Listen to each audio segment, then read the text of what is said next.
All right, San Diego and Southern California, what's going on? Hour one, Schaefer and Sliwa, a lot to react to. Padres will get ready for the Brewers in 90 minutes, game 2 of their series, and we'll catch up in 15 minutes. Win a freaking game. Last night? Today. What? Oh, win a game. Win a freaking game. Kurt Hog is a beat reporter for the Milwaukee Journal-Sentinel, and he wrote an article actually within the last 24 hours on tonight's starter for the Brewers, who has taken baseball by storm, but not like Paul Skeens, Jacob Misiorowski.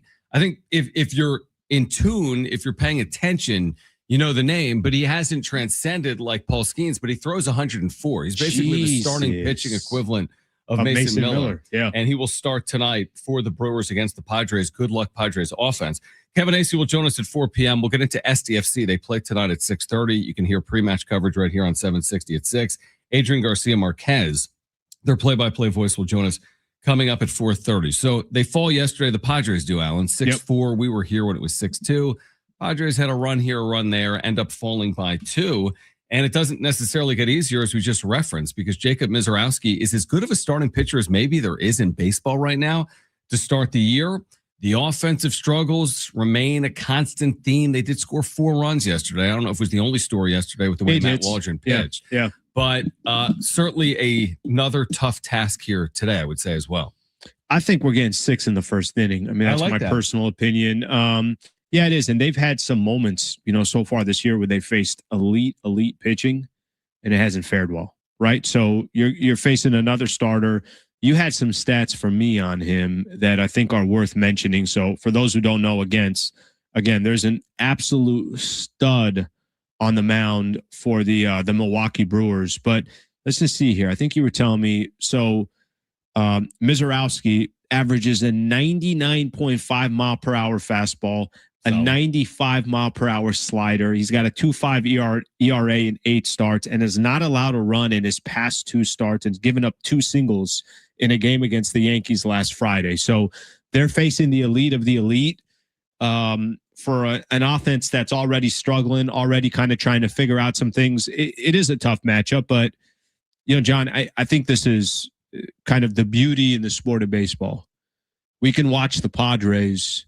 What do we always say? It's like, all right, when you get into the postseason, are you not going to face the best of the best? So that offense is already struggling.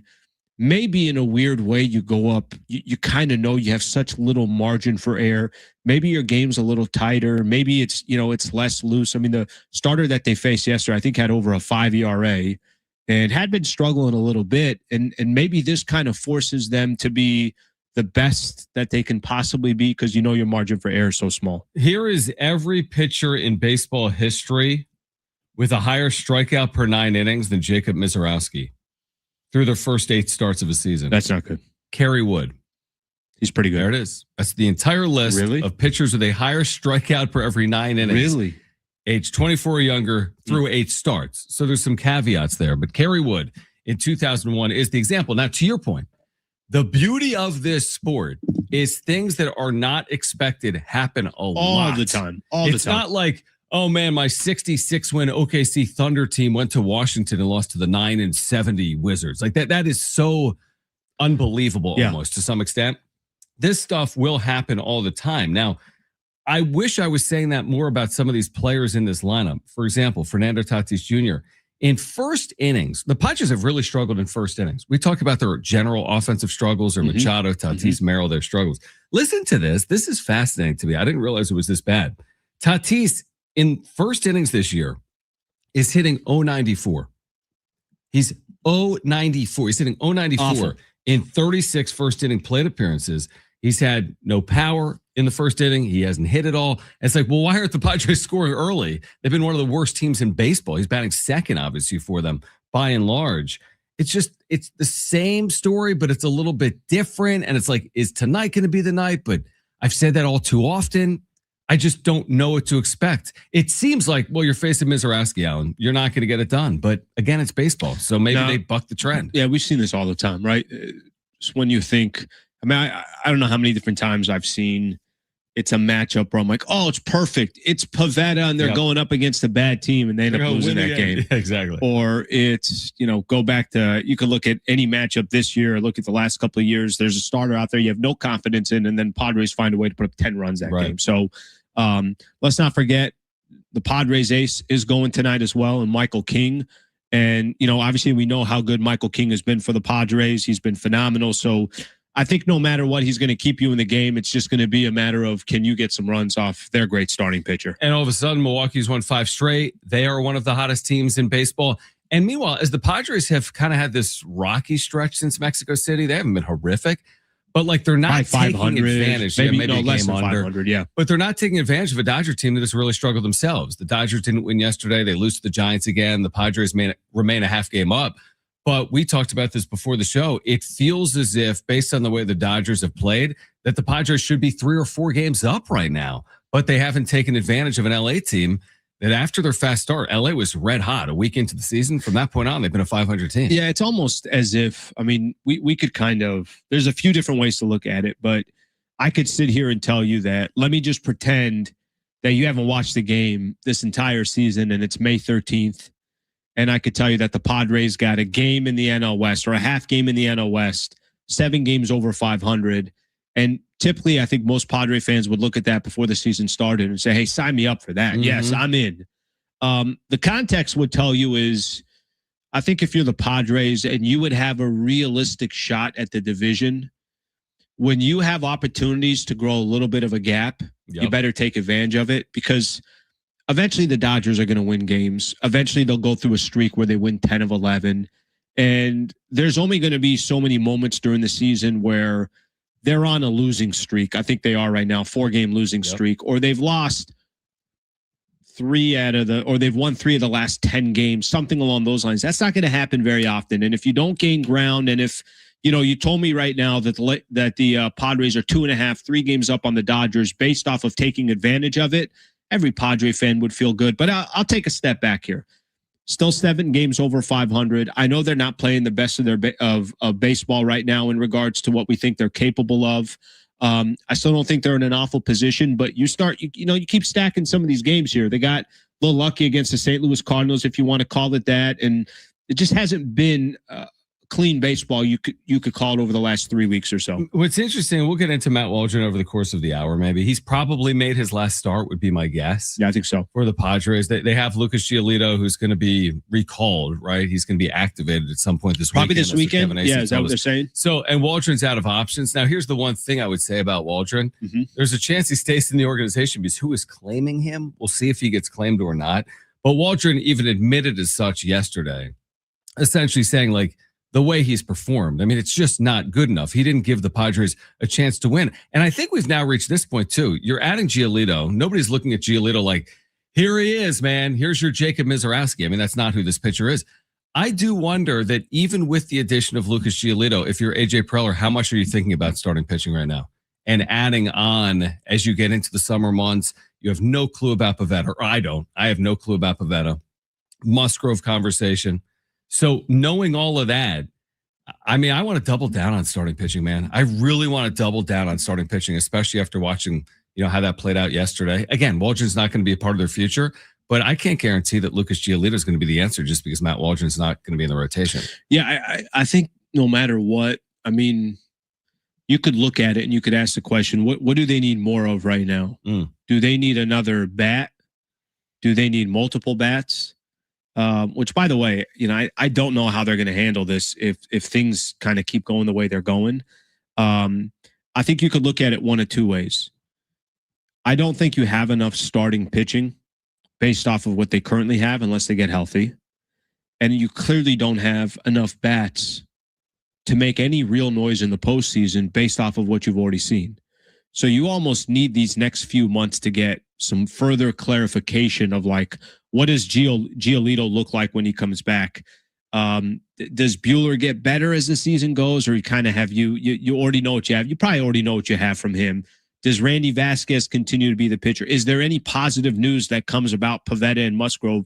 So it's kind of it's when's the trade deadline? What's the day of the trade deadline? It's actually in August this year. It's like August 3rd. They got time. They got plenty of time to kind of see what they're going to be. And I think John, to be honest, I think that time is critical for them because just they got so many unanswered questions that I think only time will answer it. And if we're sitting here in a month from now and we're still having the same conversation about their bats, or maybe the starting pitching is getting worse, then that's going to be tough to plug those money holes in one trade deadline. And I get it. It's early to talk about like a playoff rotation. That's fool's gold. You can go down the wrong path in May doing that.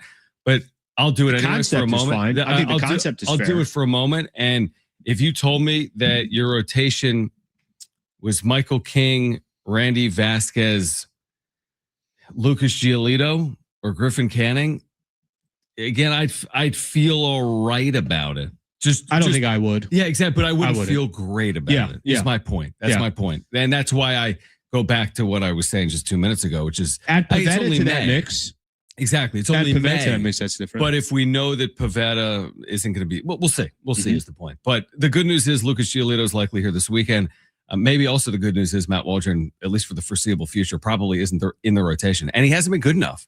It's a results-based business. He has not been good enough. And I thought yesterday was a perfect example of it in that win for the Brewers. All right, on the other side, by the way, I should have broke earlier. That was my bad. Kurt Hog, Milwaukee Journal Sentinel, scheduled to join us in about 2 minutes. I'll do that on the other side. This is Schaefer and Sliwa, San Diego Sports 760. We're live on the iHeartRadio app.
All right, San Diego Sports 760 has 9 chances for you to win $1,000 every weekday with the Bonus Bucks contest.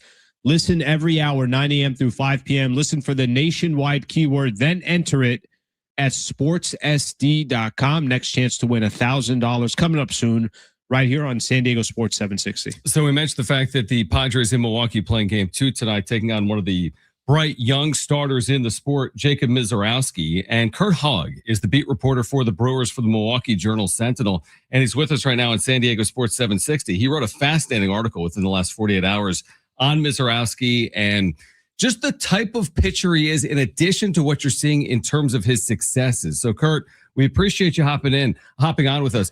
What is it about Misiorowski, in addition to what we're seeing on field, where he's become one of the bright young starters in baseball? You wrote about this, but for our listeners that haven't seen it, what is it about him that makes him so unique and unconventional? Yeah, well, obviously, you'll watch tonight and you'll see the stuff is next level. It's kind of unicornish in a way.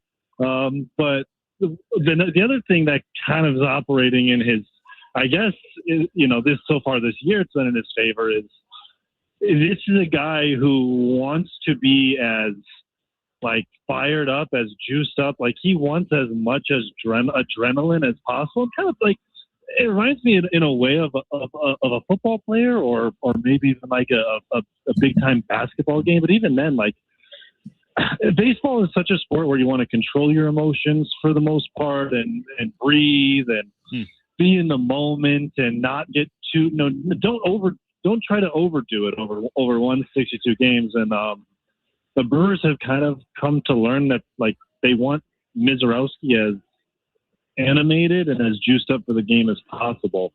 And it's worked out for him so far this year. Like, he gets more dialed in, and somehow in those big games, he seems to be able to locate it better too. Would this be considered, we talked a little bit yesterday about it kind of coming into the series. Padres 7 games over 500. Both teams make the playoffs last year. How do you think he views this game? And on the mound for the Padres, I would say it's their best pitcher as well with Michael King. Yeah. Is this one of those where he's looking at this game a little bit different than some of the other competition? I think there's definitely some hitters in this lineup that he's going to have circled too, because that's another part of it. Is this is a guy who gets up for individual hitters as well. Because the teams he faced to begin the season, nothing against the White Sox or the Blue Jays were just coming off a World Series appearance, but that nothing was up to that level of the Yankees who he played the last time out, and that was the most juiced up we've ever seen him. But with the Padres, there's some matchups, whether it's Jackson Merrill, Tatis, obviously, is a name that pops off the lineup card, even though obviously he hasn't had success he's wanted to have this year. Same with Manny Machado too. So I think if you're looking for when he's going to kind of dial it up, he'll probably dial it up for those at bats. I would tune into those one way or the other. I think what's fascinating, Kurt Hog is with us right now, Milwaukee Journal-Sentinel, talking about Jacob Misiorowski and this Brewers team. Correct me if I'm wrong. I think the fastest pitch ever thrown by a starter is Misiorowski, and I think one of the fastest pitches ever thrown by a reliever is Mason Miller. Miller might have the record for the fastest pitch ever thrown. He's obviously coming out of the Padres bullpen. Are you at all surprised that Misiorowski doesn't have the national appeal? Brewers have been good since he's been up. It's been a short period of time. He's only 24. But he's not, it seems, at least from our seat, or at least my seat in Southern California, he hasn't popped the way, obviously, a Paul Skeens, for example, or other position players maybe nationally have. Do you see that or feel that as well? And is it just because he's playing for Milwaukee, for example? Well, the Milwaukee part definitely does not, I want to say it doesn't help him in that regard, but I think the Brewers want it that way. They would rather have the lower profile, lower pressure on the kid. And I mean, if you think back to last year when he debuted, right, and he was an all-star after 5 games, there was plenty surrounding him and plenty talk surrounding him too. And it wasn't all good and it wasn't all great. And, it's tough to say one way or the other if like that is what contributed to some of his, he struggled in the second half. He was great in the playoffs, but it's easy to forget, like, he was bad coming into the playoffs. And it's hard to say, like, if that, some of the pressure and some of the attention led to that, but it certainly last year didn't seem to help him out. So, yeah, I mean, this is a guy who, like, look, he's been one of the 5 best pitchers in baseball this season. And when he's on, like he has potential to be one of the 3 best starting pitchers or so in baseball. And the attention is obviously going to be different if he was in New York or LA, but that's also maybe to the Brewers' benefit, just like keep him a Sure. little bit out of the limelight. But then again, it's tough to say, whether it's good or bad with a kid like that. Kurt Hog joining us here, getting us ready for the Padres and the Milwaukee Brewers a little bit later today, part of their 3-game set. Kurt, I'm curious, coming into the matchup yesterday, how much of a story, here we talk about it every day, that Fernando Tatis Jr. has yet to hit a home run this year, going on the longest streak of his career in regards to a homerless streak. Before the Padres were getting ready to play the Brewers, is that a story in Milwaukee? I mean, I know we've seen a little bit of Cal Raleigh's struggles. Shohei had some struggles as well. I don't know if it's apples to apples, but how much of a national story or in that area are people talking about, wait, what's going on with Tatis? What do you mean he doesn't have a home run this year? Yeah. I mean, it's definitely become the thing to talk about with the Padres, with them coming to town, if that makes sense. I feel like to a degree, the Padres and Brewers are on such different ends geographically, even though it's the same league, that over the course of the season, like Milwaukee is not going to be as tuned in necessarily to San Diego as it is. But, the Dodgers, especially, they beat them. And Pat Murphy kind of never stops talking about them because of that now. But I will say this, Tatis is now the story with the Padres coming into town. But then the flip side of that, too, is the Brewers are not looking at him as this version of Fernando Tatis. There may be a thing here or there that they can feel like they can exploit, but they still feel like, this guy's stepping in the box. Oh, that's Fernando Tatis. It's a bad month. And just looking from afar, like the struggles seem like it's not entirely fluky. I mean, I can't speak to it entirely, but from the Brewers' perspective, they're not taking this guy lightly at all. And he had a good swing yesterday. Almost hit one out, I think. But yeah, we're counting up. We're counting up here in San Diego. The almost. He's had a few. He's had a few. He has. Yeah, we're at like 5 or 6 almost ones. 41 games. Can he not pull the ball? He has not pulled the. No, he's not pulling the ball. And everything's on the ground. It feels like everything is on the ground. Kurt, before you go, final one for me is just like, is this going to be different? Like, what could be different this time around for the Brewers, who are always in the postseason? They're winning this division constantly. They've been in the postseason, better than I do. What, 7 of the last 8 or 7 of the last 9 years, whatever it is. What could make it different this time around in the postseason, if anything? Yeah, it's along those lines that I feel like the Brewers are almost spiritually identical to the Padres in a way, where it's the same question. Good teams that can't quite get over the hump, and the answer is probably like the kid pitching tonight. It's mids. They didn't have, I did Freddie Peralta last year, but Freddie never was particularly a great playoff performer, and they had one starting pitcher in the postseason last year. If Miz really takes a step forward this year, that's going to have to be reason number one they finally get over the hump. Obviously, they've done it in the regular season. They've proven that they can do it in the regular season. It's going to hit a lot of homers. That ain't changing. They're not paying for power. It's going to have to come from some star power somewhere else, and that's going to have to be Miz, or like maybe Jackson Chourio takes a step or something along those lines. I'm going to squeeze one quick last one here. Can I jump real quick to the Milwaukee Bucks? I've heard 97 stories about Giannis. What's happening here? Is he staying or going? That's a great question. He was at the zoo this week. So that is my latest answer. He's staying then? I think he's staying. Okay. He saw the Penguins. This is how it goes. The Giannis saga shifts with the winds. And if he goes to the zoo, or if he goes to the local custard spot, because if he's there, he's staying. Oh, no doubt. Then Bucks feels confirmed. Bucks fans probably feel really good about it. Confirmed. Kurt, appreciate you taking time for us. Really enjoyed that article. Our listeners can find it in the Milwaukee Journal Sentinel on, again, tonight's starting pitcher for the Brewers, Jacob Misiorowski. Thanks for doing it today, Kurt. Thank you, man. All right. Thanks, guys. All right. Much more in this game on the other side, including Matt Waldron calling himself out. Get the inside scoop there on Giannis. He was at the zoo. Jeez. But he wasn't at the San Diego Zoo. He was at the Milwaukee. Do you know the story behind that? I'll mention to you. Okay. Yeah. Coming up next. I got you. Okay, you got me on the other side. Plus, should Fernando Tatis Jr. take a page out of Cal Raleigh's playbook? We'll discuss. Kevin Acey at 4 p.m. San Diego Sports 760. We're live on the iHeartRadio app.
This report is sponsored by the National Traffic Highway Safety Administration.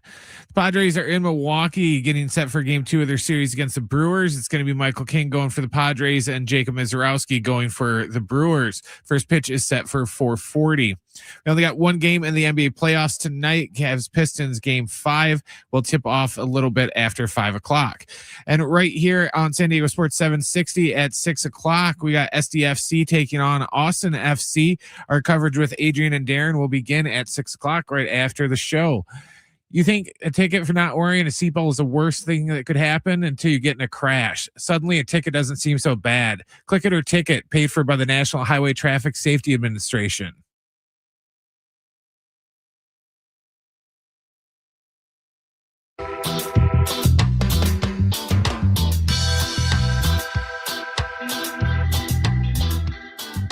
Kevin AC is our Padres insider, and he will join us coming up at 4 p.m.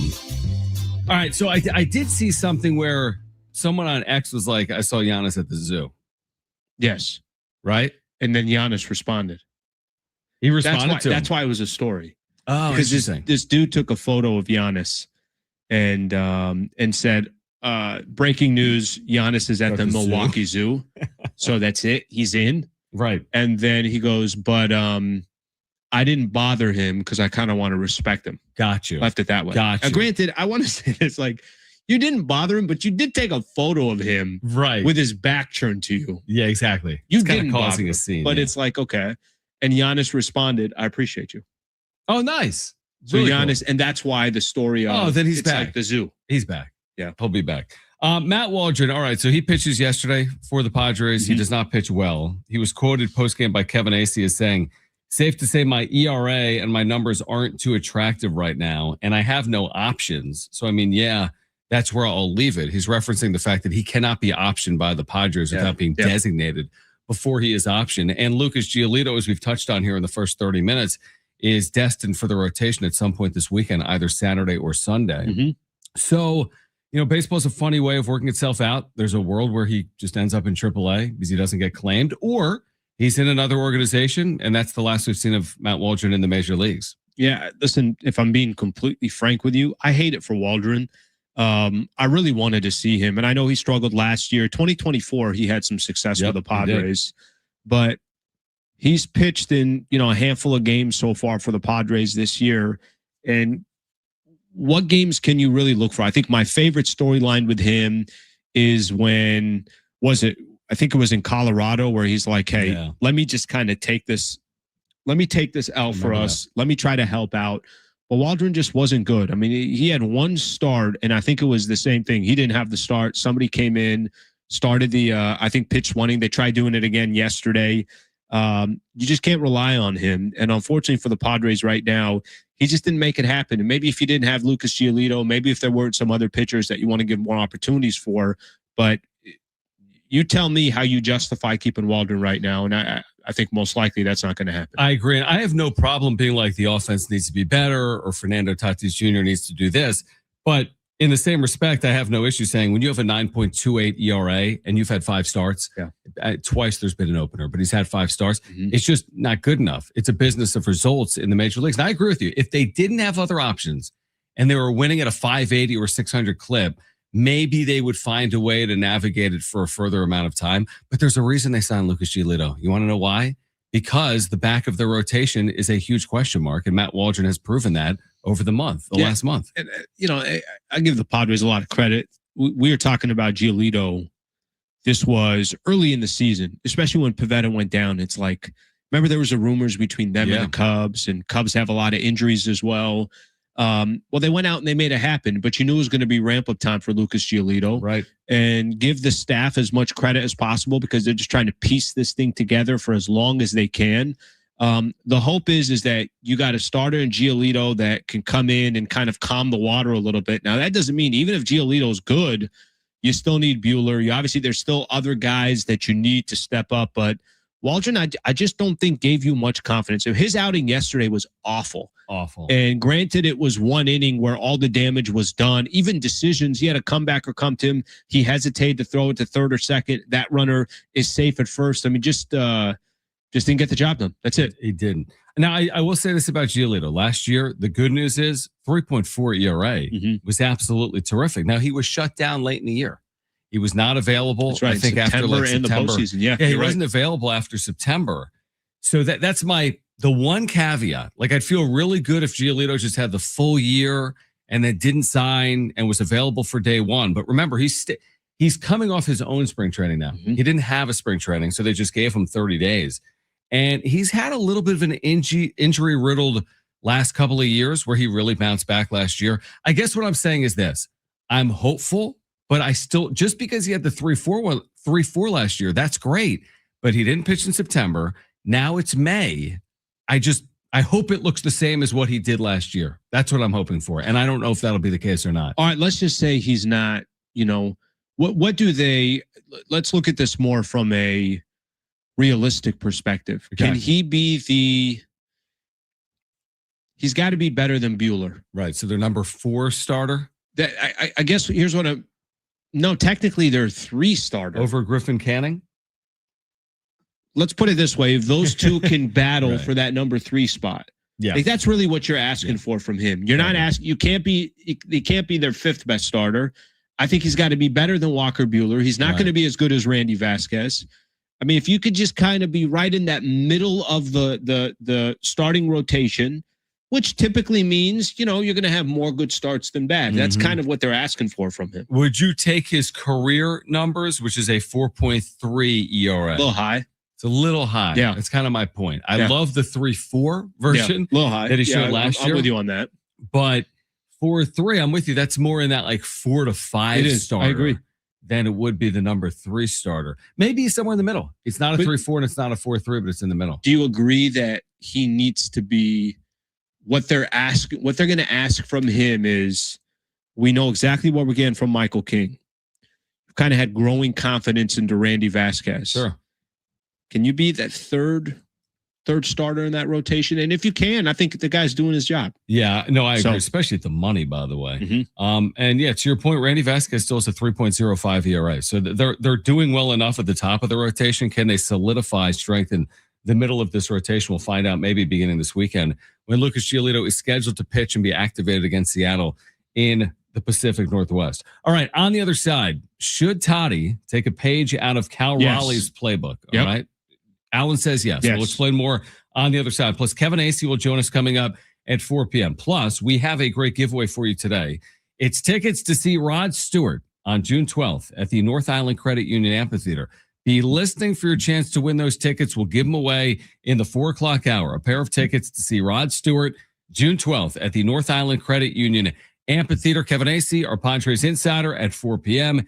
Adrian Garcia Marquez getting us ready for a big night for SDFC. He'll join us at 4:30 here on Schaefer and Sliwa, San Diego Sports 760, live on the iHeartRadio app.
All right, Schaefer and Sliwa.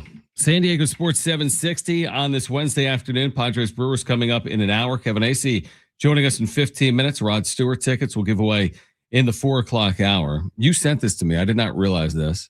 That Cal Raleigh Monday night showers in uniform, trying to snap an 0 for 38. Whatever you got to do, brother. In uniform. A guy that was, I mean, he honestly probably should have won the American League MVP. It took a Ruthian year from Aaron Judge, did it not? Mm-hmm. It took that type of year from Aaron Judge. I'm with you. I would have given it to Cal Raleigh. I think a lot of people felt that way, and he got first place votes. So anyway, it has not been the same, encore act, obviously, for Cal Raleigh. He has really struggled. He was in the midst of an 0 for 38. He showers in uniform. He snaps out of it with 2 singles. Showers in uniform. The next day, he's got 2 singles. Cleats on? That's insane. If he had cleats on, probably. Well, I mean, if you're gonna do it, you got to cleats, belt. If you're gonna do it, you got to do it. Everything. So take your bat with you. Take it. You know what? He should have had all his catcher gear on too. That would have been amazing. Yep. Have we reached this point with Fernando Tatis Jr.? Have we? Because Cal Raleigh's hitting 166 even with yesterday with 2 hits these last yesterday. But Tatis hitting 245. Yeah, the problem with Tatis is not getting a single. The problem with Tatis, he can't hit a home run. Yes, he's had singles. But listen, I know. Listen, I have no idea if that will obviously help him or exactly will or won't. But the concept of just saying I'm going to try freaking anything to get out of the mix here. Yes, I do believe in that. And listen, maybe the Padres are doing that. I don't know how superstitious he is or anything like that. But just based off of what we've seen from Fernando Tatis. I mean, he's had some moments. He had a phenomenal defensive play yesterday. You've had very few moments where you want to highlight. Like if I told you right now, give me the highlights you remember the most right now with Fernando Tatis. One of them just came on. What was that on Friday? The ball under his glove. The Little League Grand Slam.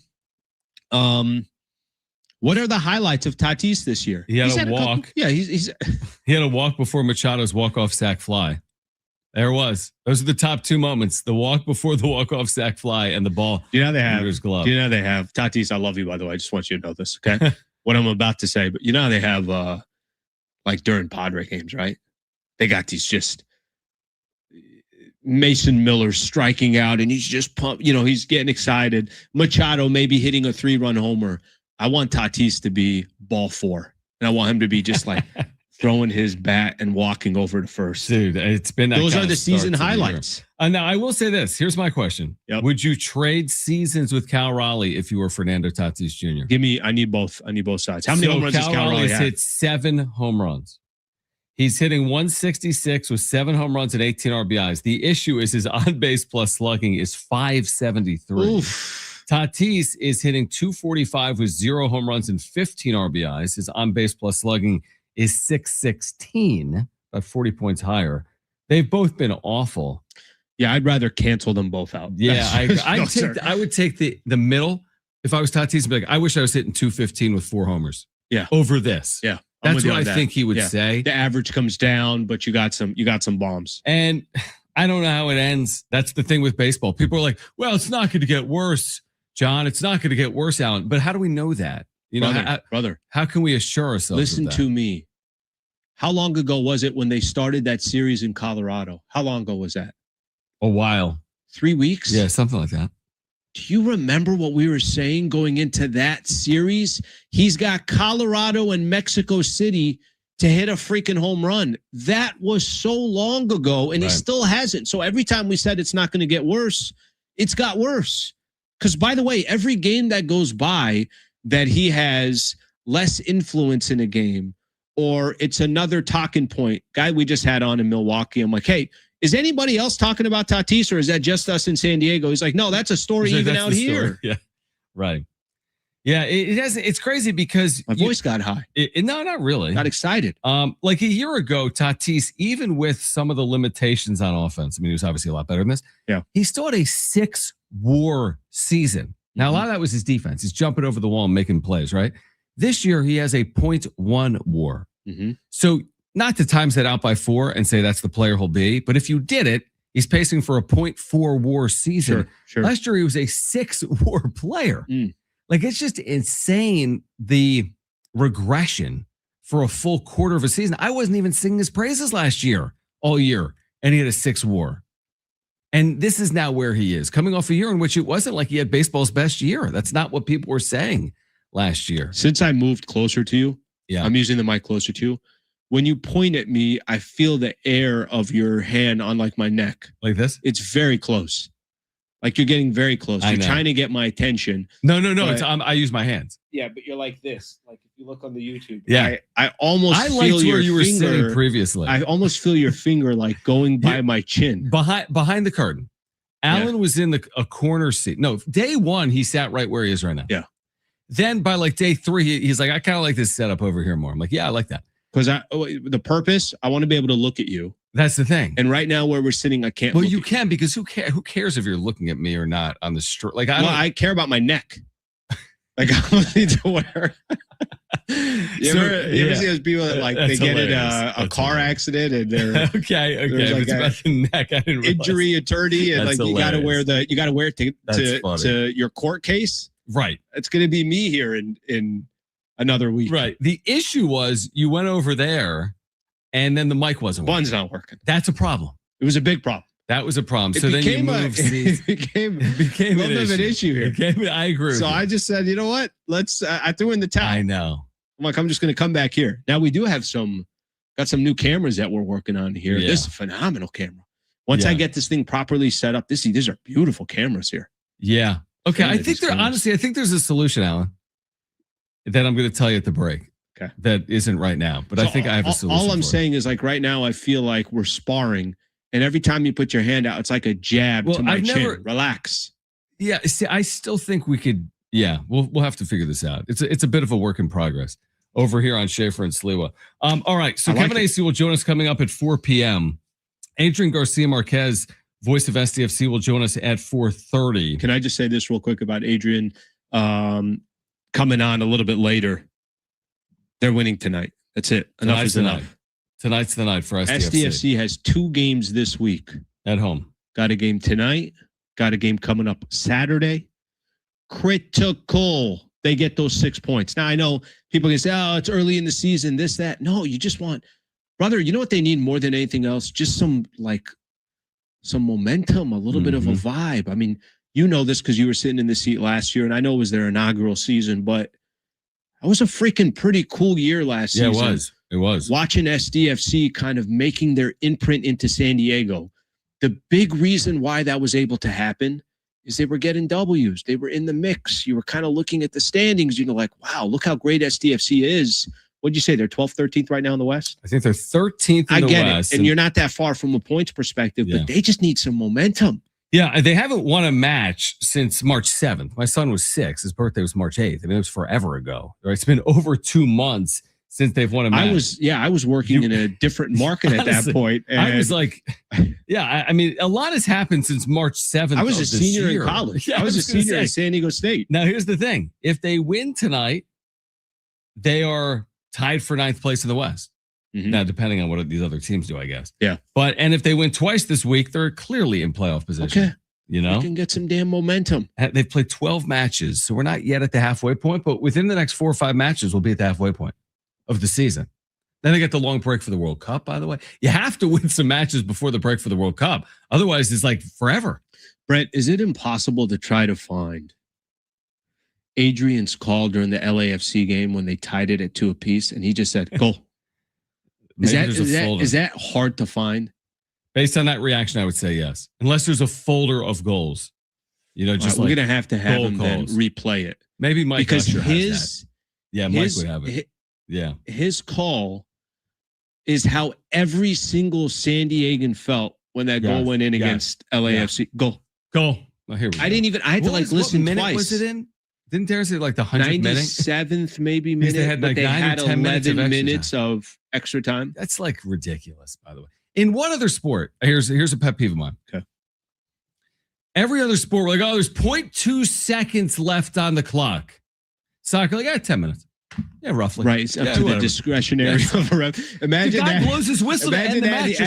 Imagine that in the NFL. It's like 4th quarter. That's fine. 8 minutes. 30 seconds left, and the ref's like, put 7 more minutes back on. And he's like, you know what? Oh, it's first and goal from the 9. Yeah, a couple more plays. You can run a couple more plays. Okay, how about this for soccer? I know here we are trying to change the most popular sport in the world. How about when a guy is down, stop the clock? How about that? Yeah, just stop it. Stop the clock. So then we know there's 18:08 remaining. And then just start the clock when they're ready to play again. And they won't do that for whatever reason.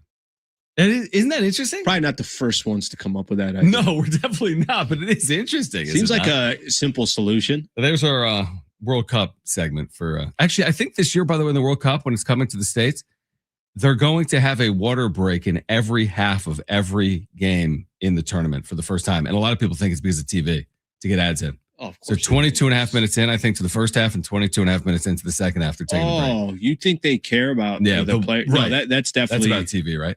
I think the replays have a lot to do with TV or with commercials. Right. With the breaks and because the moment in the NBA, it's like, by the way, the ABS, ABS, it's presented by this company. Yeah, it's a great point. I gotta get your opinion. I wonder which guy that you are in regards to the World Cup here in the United States. Like, I'm rooting for the U.S. There's two types of. I thought you were a Morocco guy. No, I'm rooting for the U.S. I thought you were a Morocco guy. Who else can I root for? There's two types of people with USA Soccer. We'll talk about it a little bit later, but God, some of these fans, they're. Oh, if we don't win the first match, I'm gonna be like, what has happened to U.S. Soccer? No. All right, Kevin Ace, your Padres Insider, coming up next. Hour 2, Schaefer and Slee with San Diego Sports 760, live on the iHeartRadio app.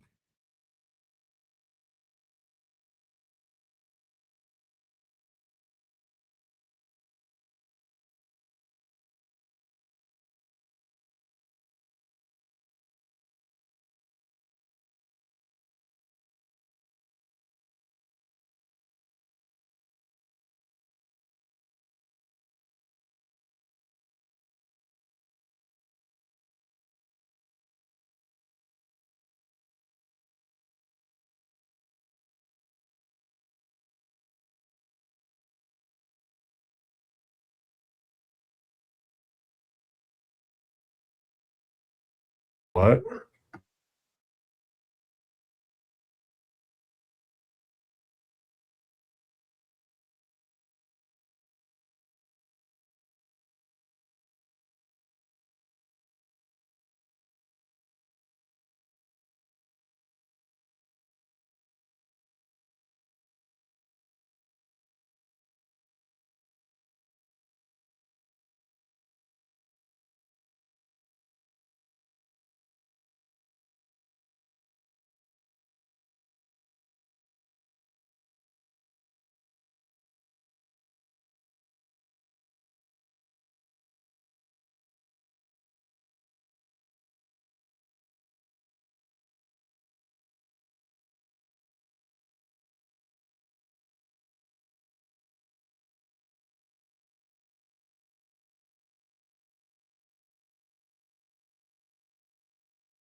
This report is sponsored by Positive Coaching Alliance.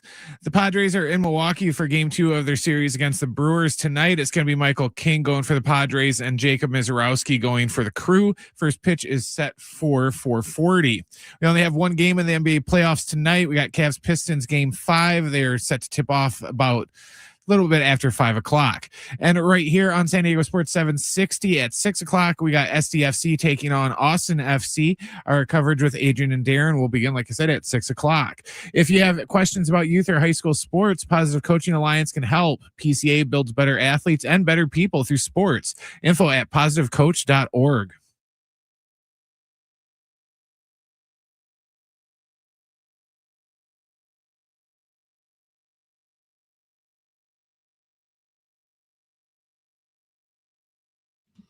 All right, hour 2, Schaefer and Slee with San Diego Sports 760. Always great to connect with our Padres insider, Kevin Acee, who is in Milwaukee as the Padres prepare for the Brewers game 2 coming up tonight.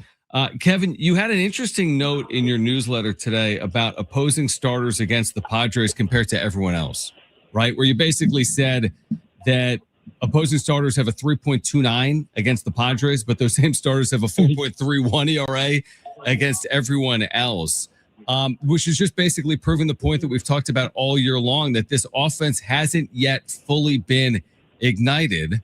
It's not really a question I have. It's a statement that I'm making, that I enjoyed that reporting, that it's confirming what I'm seeing with my own 2 eyes, which is offensively, they just haven't yet figured this thing out, specifically early in games. Yes.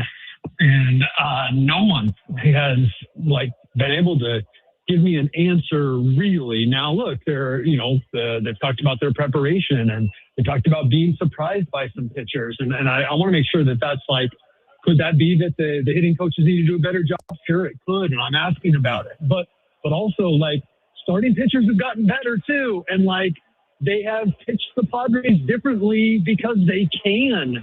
A guy who doesn't really throw many changeups suddenly is throwing a few more changeups in different spots, and that's been enough to just absolutely bungle a team that's slumping anyway. And so look, I'm going to ask all these questions like I'm doing of guys right now, and 3 days from now they're going to be crushing starters. Probably go out tonight and crush Misiorowski. That's just how baseball goes. By the way, you're so right. That is, we were talking about it a little bit earlier. It's like, how many games have you covered around the Padres? And you're like, yeah, they got no shot in this game. They end up winning it. How many games where it's like the perfect setup as far as the rotation goes, and they end up losing? Did you hear? And I know Brent just kind of mentioned this to you, and just at least you're getting a little bit of this Cal Raleigh story where he's struggling and he decides to basically shower in all his gear. Now, I don't think his catcher gear, but obviously in his uniform. I'm just kind of curious, is that common? Do guys in the world of baseball say, hey, I'm just going to do something that's so random just to change my luck or my fortune? Are those stories you hear? Is that common in baseball? Like once a year, there'll be something and you'll go, what is that guy doing? And then you find out that it's something like that. Sure. And then there's a bunch that we don't find out about. Right. And that don't work right.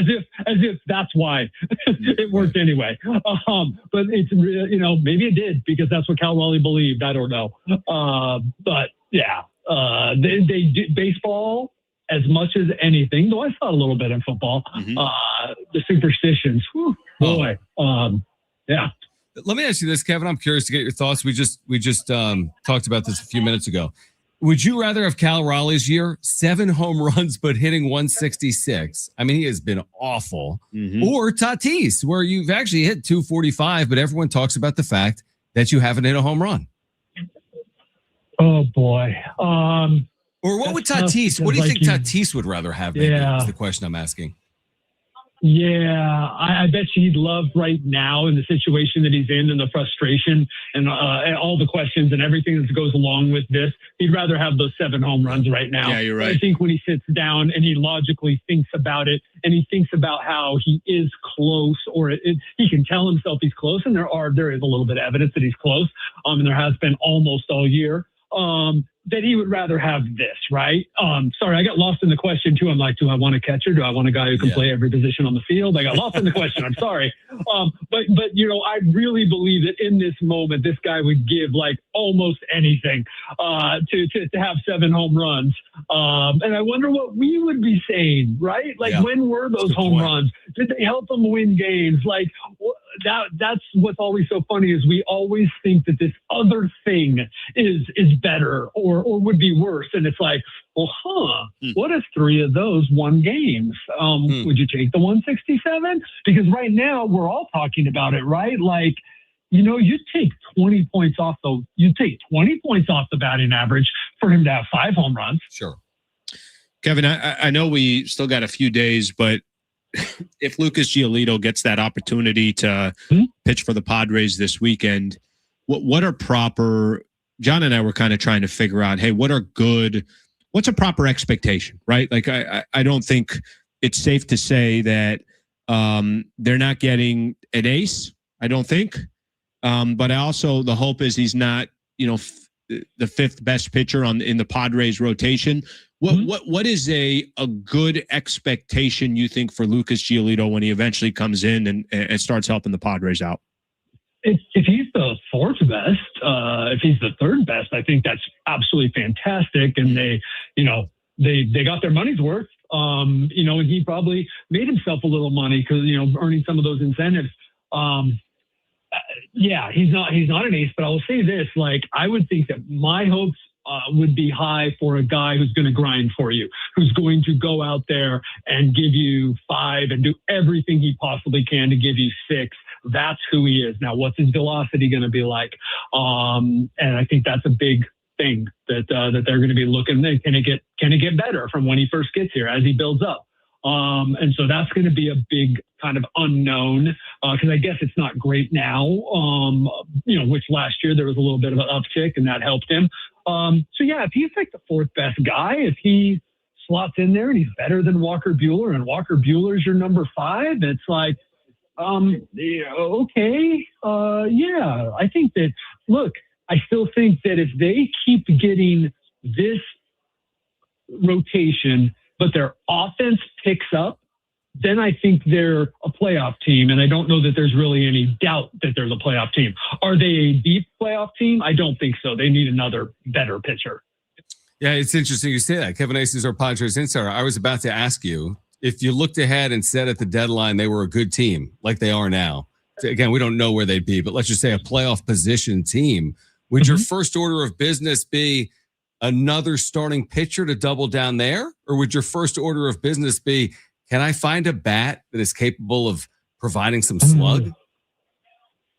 Well, if they're still a good team, they've started hitting. So So while it could, there's so many iterations of what you're saying, right? Like I could start going down the road of, hey, all right, how are they piecing this together? What do they think they can do in the playoffs? What's available out there? Do they go get another lockdown reliever that also then is maybe somebody who's, going to be here longer, like Jason Adams, a free agent next year? Like, and how you get through the playoffs that way? I don't know. Do you need a starter? Probably yes. And I'm talking about like a rental maybe that, really helps you or you think is going to really help you.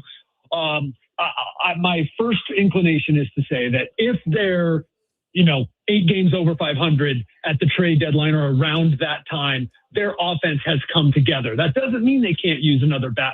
I was trying to think the other day and thinking about how can I start to investigate, would they look for a bat right now? Because this, sucks. But I just don't think they have any chance except to believe that this offense is going to pick up and be good enough to force them to make those decisions at the trade deadline. Yeah, it's interesting. We've talked about that before a little bit of if they got a bat, does that take, again, this is just an assumption, right? Does it take some pressure off of, all right, it's not all on Tatis' shoulders or Machado's, but I think that's going to be there either way. Last time we got a chance to see Michael King, there was a conversation about a predetermined, I think he threw 86 pitches. They took him out after 6. They end up losing that game. Trying to remember all this off the top of my head. I think they lose that game 2-1. Is that kind of what we should be expecting with Michael King and some of his starts, that they're going to be very methodical and very strategic when he takes the mound? In some. And so then I wouldn't expect that it would be like tonight, right? Like I could be wrong, but I wouldn't expect that would be the case tonight or maybe even for a couple more. But there are times when the workload has been there that they will feel like, hey, this is when we got to have a rest. So that when he's locked into a pitching duel, let's say he is, with Jacob Misiorowski and, is looking good. Like we think he's our best. We think that this next inning is, what Michael has done and the weird swings he's gotten from these three guys that are due up. We think Michael's our best guy to go back out there for the seventh, that he can do it because we didn't push him in that other game when we felt like our bullpen could do it. So I don't know if that makes sense, but it's like this sort of pick and choosing times throughout the year to sort of throttle back. Kevin, my final question is just on Matt Waldron. I read obviously what you wrote yesterday and the quotes that he had based on his performance. There is no option, right? I mean, literally, he doesn't have options. He'll be, presumably he'll be designated. I guess he could clear and be back with the organization, but is the assumption now that he'll just be designated moving forward? Yes, there's not really. You can try, and there was a point, let's say he'd gone 5 shutout last night, and you'd be racking your brain. Hey, where should they put him? Right. How can they fit this in? Does 6 starters make sense? I don't think that if this guy was throwing 5 shutout every time, that necessarily 6 starters make sense for this team. But that's not what we're dealing with, so we don't have to worry about it, do we? Right. There's really no reason, and I hate to say that, gosh darn it, I do, because I see all these messages from people just happy that Matt Waldron's going to be gone. It's like, yeah, okay, I get it. You want your team to win and all that, but like, it sucks for this guy. But I just don't see any way or any reason for Matt Waldron to be on this team. Final one from me, Kevin, and as always, of course, we appreciate the time. Just are there some things surprising you so far in the NL West? I mean, I know the Dodgers have lost 4 in a row and they've struggled a little bit. I mean, we're just going to assume that they'll figure some stuff out. But just as you look at the NL West as a whole, any surprises as the Padres find themselves in front of the NL West at this stage? Not really. I mean, certainly I wouldn't have expected the Padres to be in front if they have, a +3 run differential and are near the bottom of the league offensively. I wouldn't have expected them, but like, this is kind of par for the course for the Dodgers, right? Right. I mean, like at some point, the Padres are going to catch up to them, and then it'll be this little battle for a while, and the Dodgers will lose, and the Padres will lose, and they'll be like 1.5, half a game up, down, and then we all know what's going to happen, right? I mean, now it's fascinating what Shohei Ohtani's doing right now. Of course, he's pitching, so he does have that. With a 0.8 ERA or whatever it is. Jesus. But while slumping with that 770 OPS, right.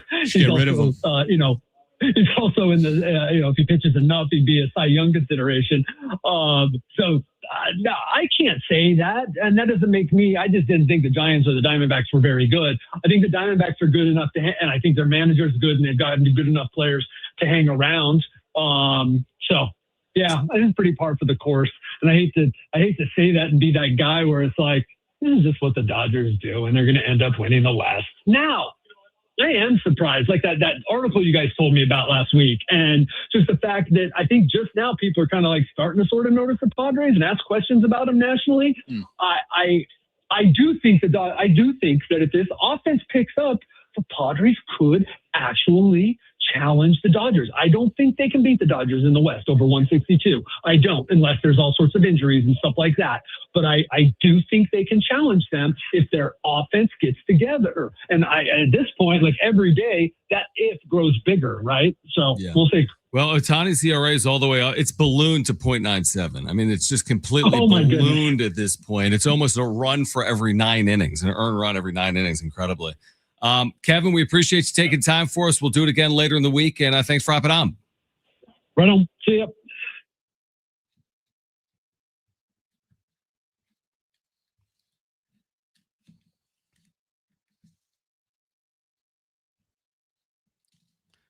Real quick on that for 1 second on Ohtani, who we haven't spent a lot of time on, obviously. in this show, in the 7-week history of the show. I want to acknowledge this. Everyone's saying how poor he's been at the plate. He has a 797 OPS, and he's got a .97 ERA in 6 starts. I think is it more just he went through a stretch? Like I think I read something yesterday. He finally got a home run. Yeah. It's more that, but it's also the standard of Shohei is like, no, you just don't slump, right? 4 MVPs the last 5 years. Yeah, you not only are the most dangerous bat, but then you go out and you're unbelievable on the mound. Like that's just everyone just thinks that he'll continue to do that, and there's no question. Completely agree. All right, we have Rod Stewart tickets to give away. Be listening for your opportunity to win those tickets this hour. Plus, Adrian Garcia Marquez, voice of SDFC. They play tonight at Snapdragon. Whole Jonas coming up at 4:30 here on Schaefer and Sliwa. San Diego Sports 760. We're live on the iHeartRadio app.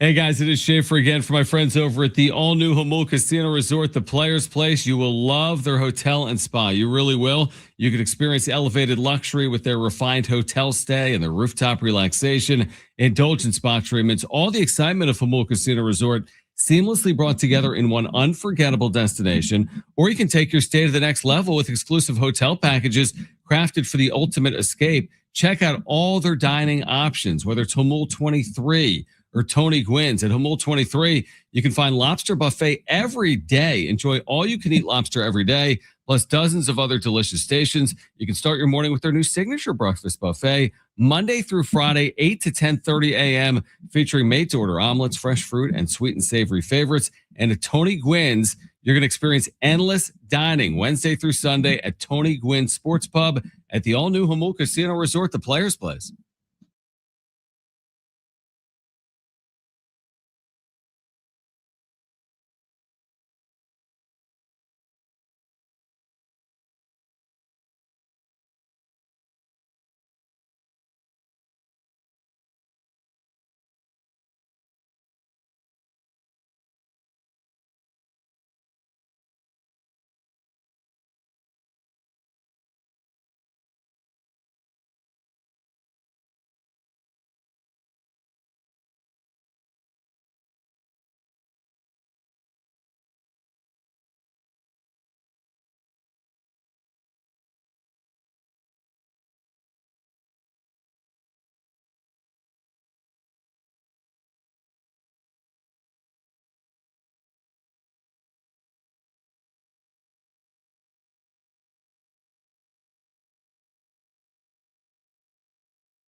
All right, San Diego Sports 760 congratulates all our winners in iHeartRadio's Thank a Teacher program, powered by Donors Choose. There's still time to donate to a classroom project, and your donation will be matched by Donors Choose.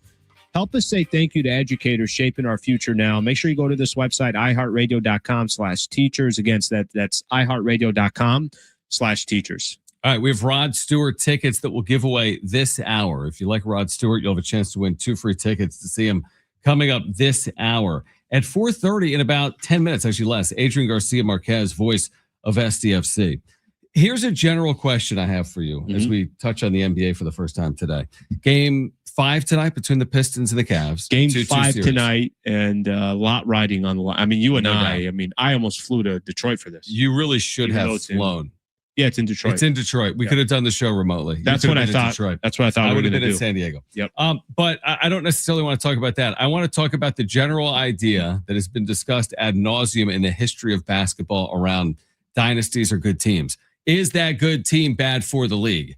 Are the Warriors bad for the NBA? Were the Lakers with Shaq and Kobe back for the NBA? Bad for the NBA? Is OKC bad for the NBA? Shea saying, I get it, guys. I would hate me too. The way I see it, the fans, the people that watch the games and root against us want their team to win. You will never hear an Oklahoma City fan complain about my free throws. You'll never hear a Lakers fan complain about LeBron or Lucas free throws. I get it, guys. I would hate me too. So people are mad specifically at Shea because he gets to the line a lot. But okay, so that's why you don't like the Thunder, because Shea goes to the free throw line. That's the reason? Then I guess people like the Thunder, if that's the reason. Yeah, how about this? How about everybody just stop whining about the Oklahoma City Thunder? Yeah. And this is coming from somebody that covers the Los Angeles Lakers. right. I think there's a piece that is A, stop whining. B, if I'm Shea Gilgeous-Alexander, I don't need to address anything. Mm-hmm. Like at the end of the day, we are looking up teams that take the most free throws in the NBA. Right. Detroit was 1. Lakers were 2. Oklahoma City Thunder was 17th. That's insane. Shut up. That's insane. You know, look, I'm being honest. Like there's a piece of this. The goal is to win. How you win, Shea drawing a foul is not Shea Gilgeous-Alexander's fault. That's on your referees over there. Because if you want to tell the NBA to ref it differently, and maybe Shea's doing something creative where he's dipping his hand under, review it after and fine him for doing that. Like there's a way to get rid of some of this stuff. I honestly, it's such a loser thing in my opinion when you start whining that way. Like I found myself as a sports fan, there's probably a lot of times, I'm sure when the Chargers were here, I'd always whine about something. The Padres, I'm finding something to whine about. But really the reason why you're whining is because you're losing. Yeah, like let me make this general point. Like, and maybe some people would disagree with it. Maybe some Lakers fans. I don't think you can really disagree with the point I'm about to make. Shea's excellent. Shea's game is complete. Excellent. He's different. He's different. He looks nothing like LeBron James in his prime. They're completely different players. He's nothing like Steph Curry. They're completely different players. His mid-range game is elite. He's been knocking down threes at a better clip. He can get downhill. He can get to a shot. He can get to the foul line. But all the greats have. The last 25 years, I bet the greatest players have been at the free throw line among the most.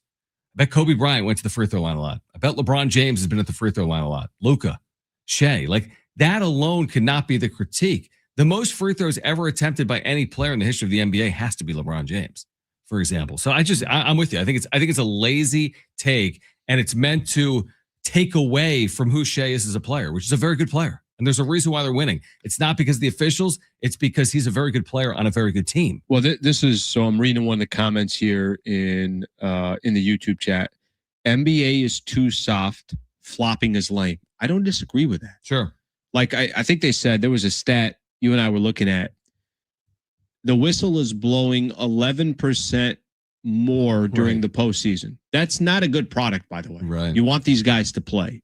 I think if you start looking at individual players, I want to say Luka averaged the most free throws during the regular season, but Shea made the most. Like if they were looking at some of that. I'm not a fan of foul baiting. I'm not a fan of calling the game too close. I'm not a fan of any of that. It's kind of like, if you're an NFL fan, do you want to let the wide receiver in the corner play a little bit? Let him play. Like I think most people like that. They like the physicality, but that can't be you blaming it on a player. A player doesn't have a whistle. That's on the league. And if you're the league, I think it's clear that the less fouls that are called, I think it's a better product. Maybe that's not getting enough ad revenue in when you let them keep playing. Yeah, I'm not going to look back at this Thunder run, whatever it is. Maybe it's 1 title, maybe it's 4, but whatever it is, I'm going to be like, man, remember that Pacers series and they got to the free throw line all those times? Or like, remember that sweep over the Lakers? Yeah, but Shea, man, he was at the line a lot, which he wasn't, by the way, in those 4 games. So I just think it's an easy out on an Oklahoma City team that is just a complete team. And he doesn't have to defend himself. Like if I'm Shea, I don't think you need to defend yourself. It's interesting that he unless everywhere he goes, he feels like it's hearing it, but he doesn't have to defend himself. What do you got, bro? LeBron is second all-time in free throw attempts. In attempts. But that's more longevity. It's 24 years. I mean, that's longevity. Because, to be honest with you, I don't really feel like LeBron was getting to the free throw line a lot this year. He was 27th. This year, 27th in the league. Austin Reeves, Luka, who's kind of living at the line. Who's the most free throw attempts in NBA history? Do you want to guess? Most free throw attempts in NBA history. He played for the Western Conference. I'll give you a hint. He played in the Western Conference. I'm just thinking of guys that were in the league for the longest. Kobe? No, he was power forward. Another hint. Karl Malone? Yes. Oh, that's a great guess. Yeah. Interesting.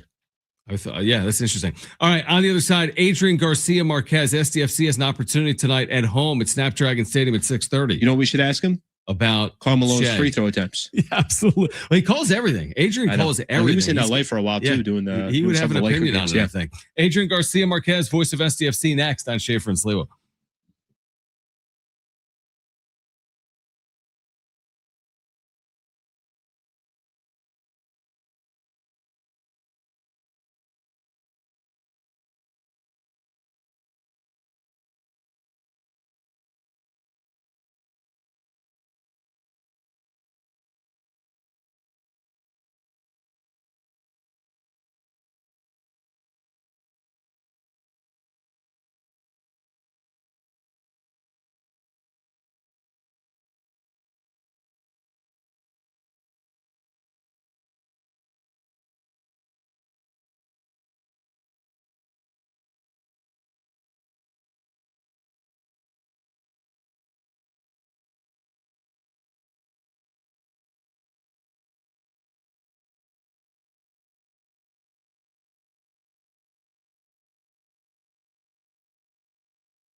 This report is sponsored by Airtasker.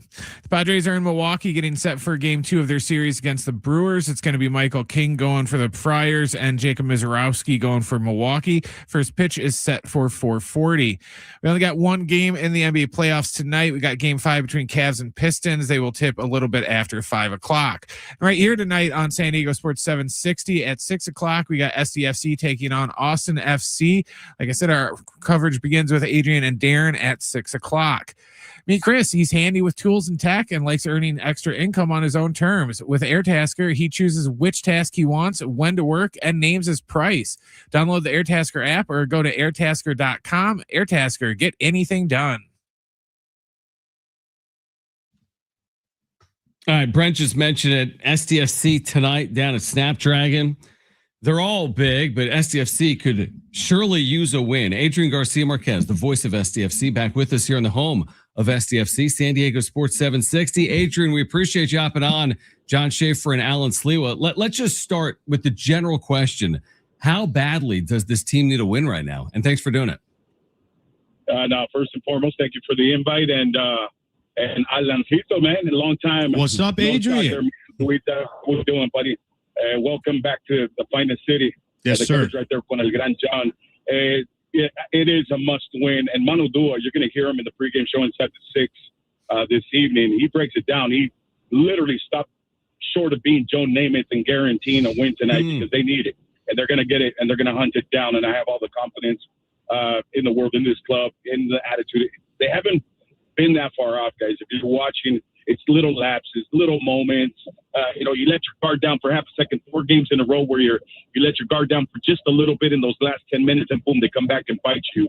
Obviously, there's been some hands in some of these situations. I don't want to get into the whistles and things that may have or should have been processed along the way that could have maybe helped San Diego FC get out of this funk and get that W. But I think tonight is a good chance to just kind of just reset.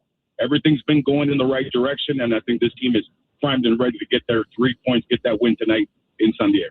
Adrian, let's play a hypothetical. They win tonight. They get those 3 points like you're talking about. In soccer, and specifically, let's just use MLS and SDFC. How much can just one W kind of change everything? What do you think that could do for SDFC? I think at this point, because of what they've been through, the ups and downs, having that big bullseye on their back, the proverbial sophomore slump, they were able to avoid it early on, and they're like, all right, they got everybody used to like, wow, we're Real Madrid, right? No. These are things that are going to happen, something I discussed with Aníbal Godoy last week, and obviously with Manu Dua, the growing things. You're going to go through some of these instances. So I think in the MLS, it's a long season, but for this club right now, at this given moment, you need that win. You need to build a little bit of momentum so then you could truly reset during the World Cup break. You come back, the roster might look a little bit different. The supply line might look a little different as well.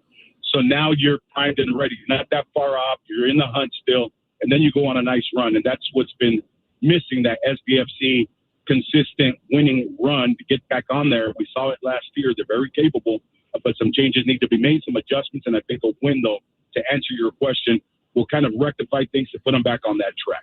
Adrian Garcia Marquez with us right now, voice of SDFC, with us on Schaefer and Sliwa, San Diego Sports 760. You can hear him with Darren Smith on the call tonight from Snapdragon at 6:30. I'm just curious from your seat, do you feel as if the Chucky Lozano saga has had any impact at all on the 2026 version of SDFC? Not on the team, not on the players. The objective was clear early on, how the team felt about that situation. You know what I mean? And his camp, they let themselves kind of like, they presented everything to the team as to how they saw it. They made their decisions. And in talking to the players, obviously, when you have these types of novelas happening in your clubhouse, you don't want that, but it's something you have to learn to deal with. And I think players have done that. They're focused on football. They're focused on the right to dream style of play, and they're focused on getting out of this rut. And I think tonight, again, a good opportunity against Austin. Austin sits right behind San Diego FC in the table in the Western Conference. So there's an opportunity for the guys to turn things around without letting any outside distractions and constant distraction, which might be one of the subjects. I mean, obviously it is, an elephant in the room. We're still addressing it. But right now, as far as the team is concerned, they're not worried about any other player other than the ones that are in the locker room. And the same goes for Mike Ibarras. and of course with Tyler Heaps just designing the whole roster.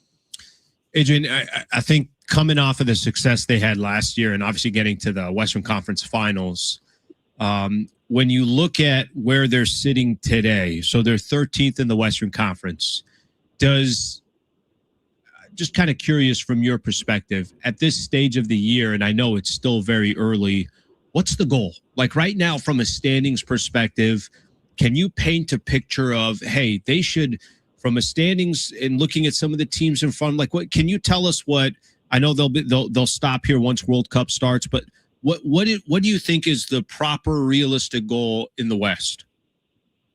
Win the Western Conference once more. Do it again. I think this team, there's going to be some movement, guys. Tyler Heaps, and what we know about him, what we're all learning about him from year one going into season 2. He's a very astute president and a guy who just understands, as a sporting director, what this team needs. And Mikey understands what this team needs. And it's obvious, right? We need somebody that's able to close it down, give us that production alongside Anders Dreyer on the other side. I talk about it, after every match, it feels like after we broadcast the game. So there will be a player, if not two. So let's get excited. There's help on the way. Who those players are, who that player is, it still remains to be seen. But the team is not going to just, stick around and just kind of cross their arms and hope that this roster works it out like we see in baseball or in other sports. It becomes a long summer because, no help is on the way. There will be some help on the way. The conference itself, we've seen it. Look how they competed with LAFC, and LAFC is going to be at the top and on the hunt of, another title as well. We obviously know what Vancouver is, who these teams are in the Western Conference. San Diego FC is still one of the better teams. This ugly run that they're on, it's part of football. It's part of sport. It's what you do when you have to face adversity starts to define you.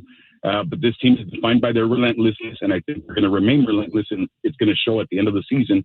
To answer your question, they're still going to be in that hunt for the Western Conference. I don't think they're just thinking, hey, let's just sneak into the playoffs. No, let's get into the playoffs and make some noise. But first, let's get everything done, as we say in Espanol, planchar la ropa, iron the clothes, nice. And then, boom, you got a roster, you got some changes, and you got yourself a club ready to rock for that second half of the season post-World Cup. You mentioned the World Cup, which is a whole nother topic, but this is almost unprecedented, isn't it? There's like a 7-week break, which is about to happen, coming up in the next 10 days or so. What impact will that have on SDFC and the league sitting for that length of time within a regular season? Because that doesn't typically happen, if ever happen, right? No. And then when you see it in the middle, like, just in SDFC's case and point of view and where we're at, in the world of football, guys, it's such a great celebration, the World Cup. I mean, we're just hoping for the best, that the United States and Canada, and with Mexico hosting, and what we're going to see on the field, the extra stuff that we're hearing about, that's going to be something that will be revealing itself as we get closer. But for 7 weeks, guys, we had the maximum event in football on planet Earth. So guys are going to get right. They're going to get a chance to rest. But at the same time, the spirit of football, that's what happens. Every summer there's a World Cup. There's this great, beautiful energy on planet Earth. And it all starts with a balón, with football.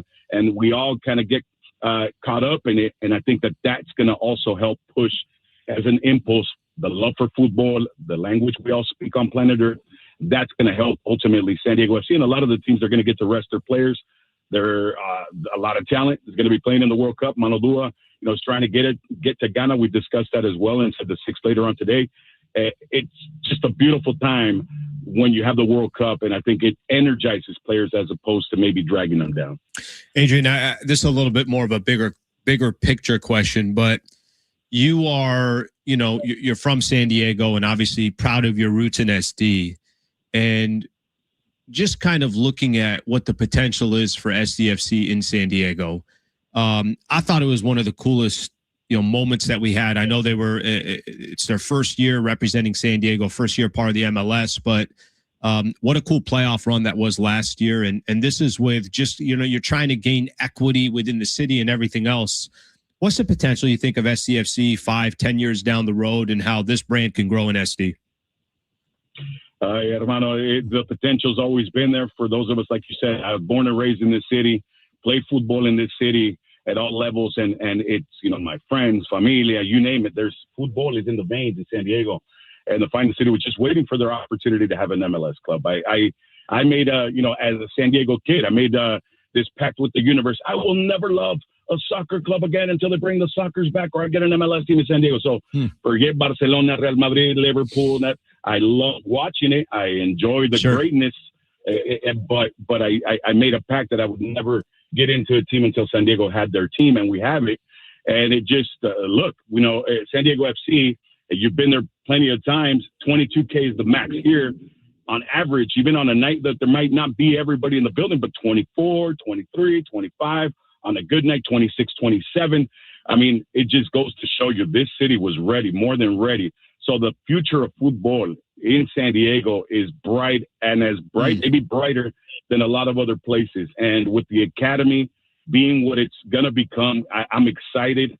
It's being run the right way by the right people, the right teachers, and we're going to start seeing the fruits of that labor start coming through to this team and setting the way. Because, I mean, as Ralph Waldo Emerson once said, right, you got to blaze your own trail. Do not go where a path may lead, but instead create your own trail and blaze that path. And I think that's what San Diego FC are going to try to do moving forward. This Right to Dream, the academy, the city itself, the amount of love for football and the knowledge of the soccer fan in the city, all of it put together. To answer your question, the future is ultra bright in San Diego for football. Well said by Adrian Garcia Marquez. You'll hear his voice on the call tonight. Austin and SDFC at 6:30. Pre-match coverage at 6 p.m. right here on San Diego Sports 760. Adrian, appreciate your time, man. We'll do it again soon. Thank you, brother. Thank you, guys. Hey, Karl Malone, man, 14K rebounds. I mean, dude, rebounds, free throws. Are you kidding me? He was physical, and Kobe went to the line a lot because they were always trying to figure out one way or another to break out a knife on Kobe Bean, because that was the only way you could stop him. Look at you coming in with Karl Malone. We knew he would have a 2 cents on it. Thanks, Adrian. Thank you, Adrian. Appreciate you, brother. That was great. Really, I thought he would break down to like maybe top 5 free throw shooters of all time. And then he would highlight like number 8. I was surprised at number 8. And why did he mention Moses Malone? All right. On the other side, we're giving away Rod Stewart tickets. We'll do that coming up next. A pair of tickets to see Rod Stewart in San Diego. Plus, does college football really need to expand their playoff or not? We've got the latest on that coming up next. Schaefer and Slee with San Diego Sports 760 live on the iHeartRadio app.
All right. If you like Rod Stewart, then you'll probably want to see him in concert. And we'll give away those tickets coming up in the next 10 minutes. That show's coming up this June in San Diego, June 12th, North Island Credit Union Amphitheater. We've got a pair of tickets to see Rod Stewart right here in San Diego.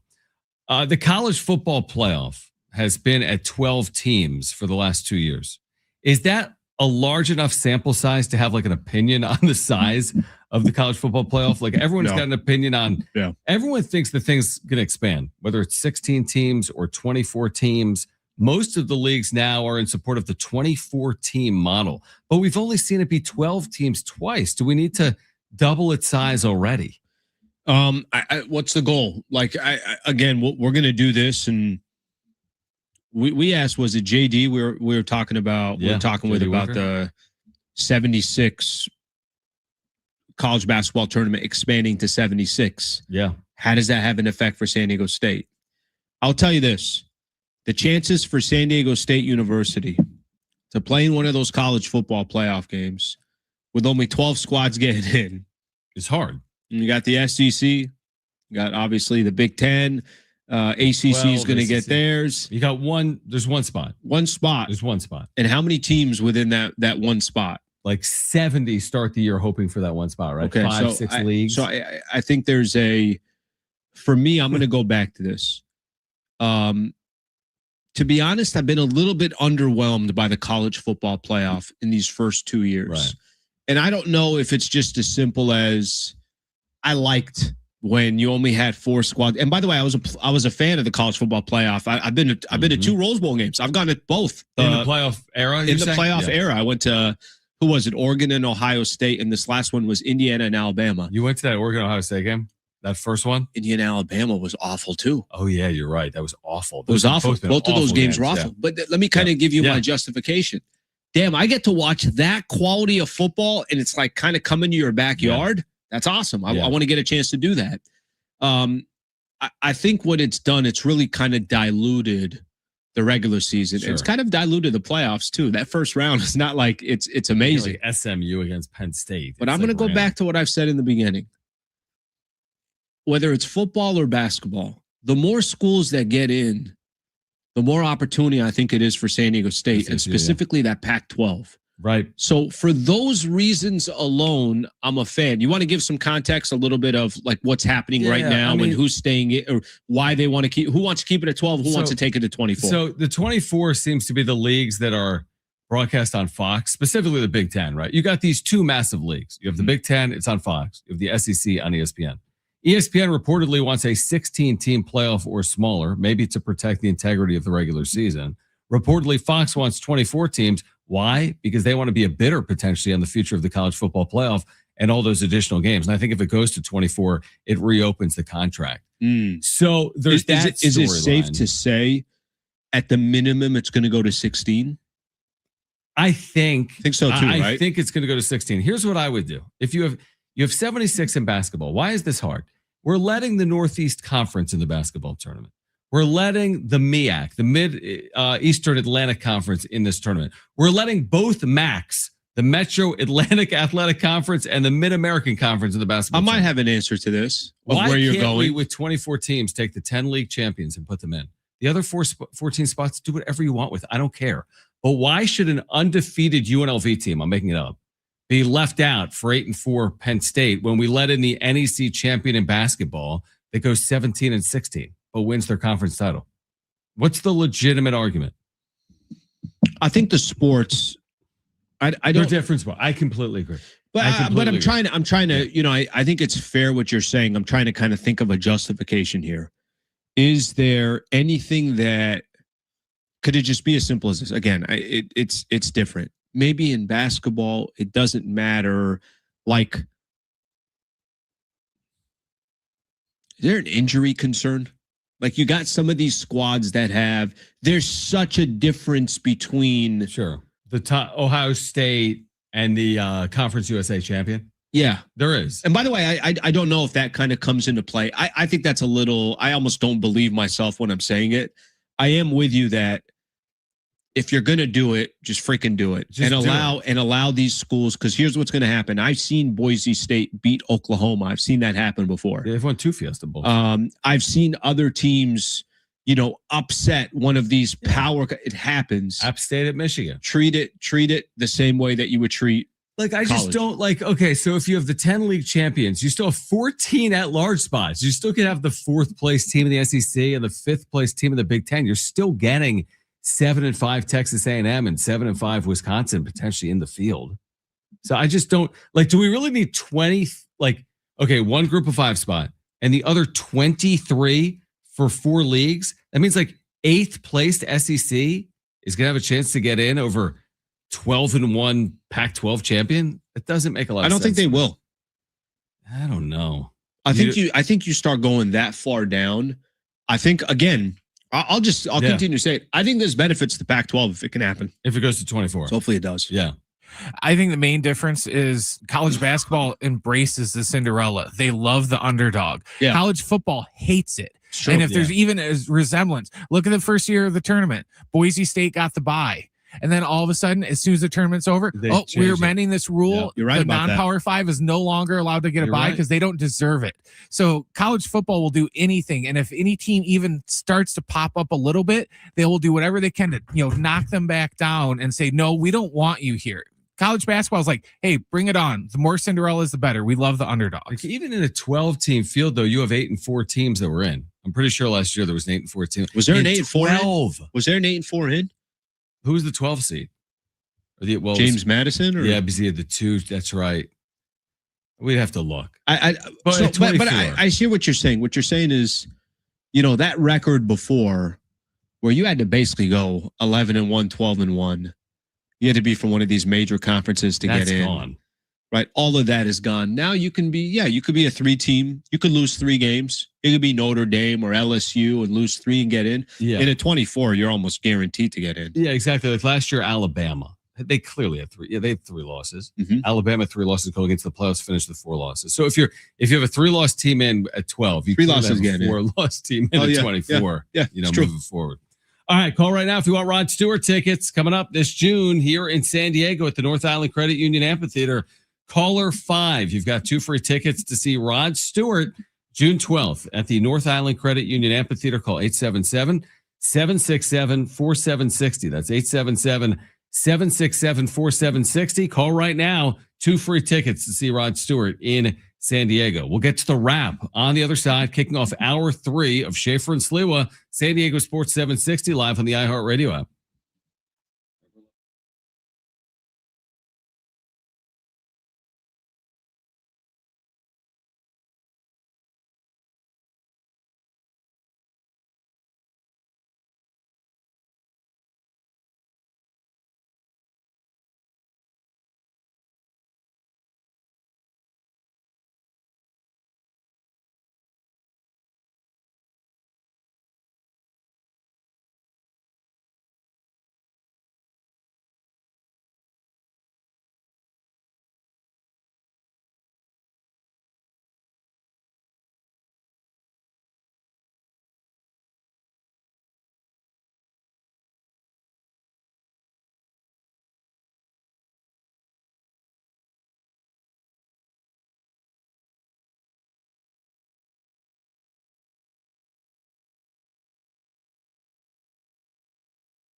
This report is sponsored by Unbound.org.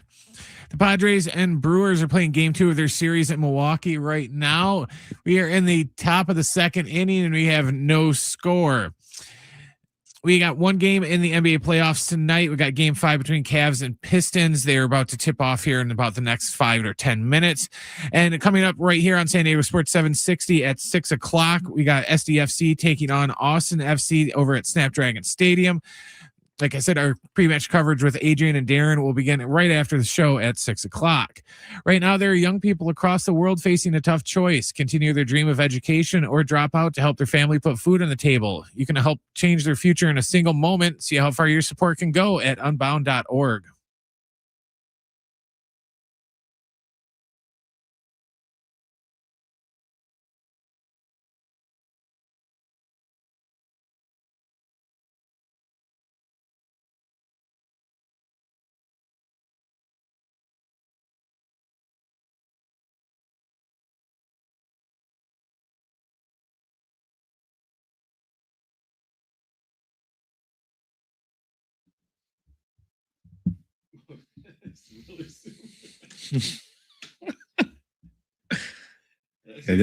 I'm gonna change it. All right, San Diego and Southern California, what's going on? This is the final hour of Schaefer and Sliwa today on San Diego Sports 760. Yep. We've had some adventures with your cameras over the 7 weeks of Schaefer and Sliwa, haven't we? And those continue right now. We're gonna get it perfect. Don't you worry. Don't you worry. I think by the time tomorrow rolls around, everything's gonna be perfect. Perfect. The cameras and the look and the feel and everything.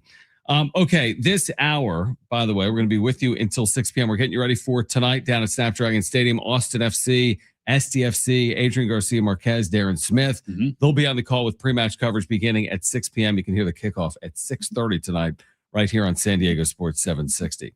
It's been a good couple of hours. We'll keep you updated on the Padres and the Brewers underway tonight in Milwaukee. But right now, let's get to this. It's time for the wrap. Presented by Sombrero Mexican Food. Check out their website at sombreromex.com. Are you sure that Chucky Lozano won't play for SDFC again? Man, this is, maybe gaining a little bit of steam, right? Because UT having an article, and what did we say yesterday in Ziegler's article, right? I think 9 million of the 24, whatever it is going there. I think if they've gone this far without using him, they've been this bad so far this season, 13th in the West. I'm just going to assume he's not going to get PT and he's not going to get an opportunity because, again, they seem pretty confident that he's not going to be part of the mix anymore. So I'm just going to assume he's not there. Yeah, I agree. I think we're past the point of no return when it comes to Chucky Lozano. I'm interested to see where he ultimately ends up because clearly he's not going to be training at SDFC's facility for forever. So at some point he'll be on his way out, maybe during that summer transfer window. But right. Yeah, I think we're past the point of seeing Chucky return for SDFC. Next question. Do you guys watch international NFL games? So isn't there's like an announcement today, was it? There's how many games? 9 Yep. International. I don't know how you guys feel about this. And listen, I love me, not like I used to, but I'll watch NFL games. I'll watch big games. Typically it's a Sunday night game, maybe a Monday night, have it on in the background. Depends on who the matchup is. The international games, I'm just not getting up. Not getting up at 6 a.m. to watch Jacksonville versus, whoever the hell's playing. I'm no interest from my perspective. I don't know how you feel about it, but for me, international games is just no interest at all. I agree. Other than I'll give you a couple of examples. The opening game, they'll finagle the clock where I don't think they're playing at like 8 a.m. the Niners and the Rams. No, they're playing on Wednesday though. But it's not. It's 7. It's like in the evening. You give me Niners Rams on a Wednesday night. Yeah, exactly. Yeah, as long as it's like the right time. Give me something that makes sense, and I'm in. I'm not getting up at 6 a.m. to see the Jags and the Panthers. A couple of years ago, there was the Sao Paulo game. I think Chiefs and Eagles. That was also in the evening. I'm with you. 6 a.m. I have no interest in watching Steelers Saints. Now, 6 a.m. from Paris. If the San Diego Chargers were in San Diego, It's a different story. It doesn't, right? Like, it doesn't matter what time you have the game. Of course I'm in, and I'd be really excited about it, but I'm not watching it for any of these other teams. Next year, by the way, games are in Melbourne, Rio. Okay. 3 in London, 1 in Paris, a game in Madrid, Munich, and Mexico City. Incredible. And international, a record for the NFL, 9 games international. Doesn't it kind of feel pointless, though? Because if you look at, like, the NBA, they have the big reach globally, and you see it in the league with all the European players and everything in the league. Sure. Where are all these, where are all the NFL players from London that we should have, because we've been playing over there and they have such a great fan base? We're not seeing, non-American players. I think it is, Brent. I think they have dominated this market that, like, their growth is outside of the United States. Like, who else can you get in the USA to say, I mean, you got your men, you got different age groups. Women have become kind of a big part of the NFL, whatever the case is. So I think even if maybe they don't see it now, they're trying to plant the seed of, is there other pockets we can get internationally? Because how much bigger can you get in the United States? I agree with that. I would say this, though. The NFL is so big in the United States that I'm sure, and I've made this point before, I'm sure San Antonio would love an NFL game. I'm sure Milwaukee would take an NFL game. I'm sure Toronto would take an NFL game. Back in the day, I mean, I'm sure, I say San Diego. I don't know about San Diego anymore. In terms of the appeal, St. Louis, would it want an NFL game? The only thing, I mean, here's the problem in San Diego. You can't even, what are you going to do? Where are you going to show the game? At Snapdragon in a 30,000, 35,000, whatever?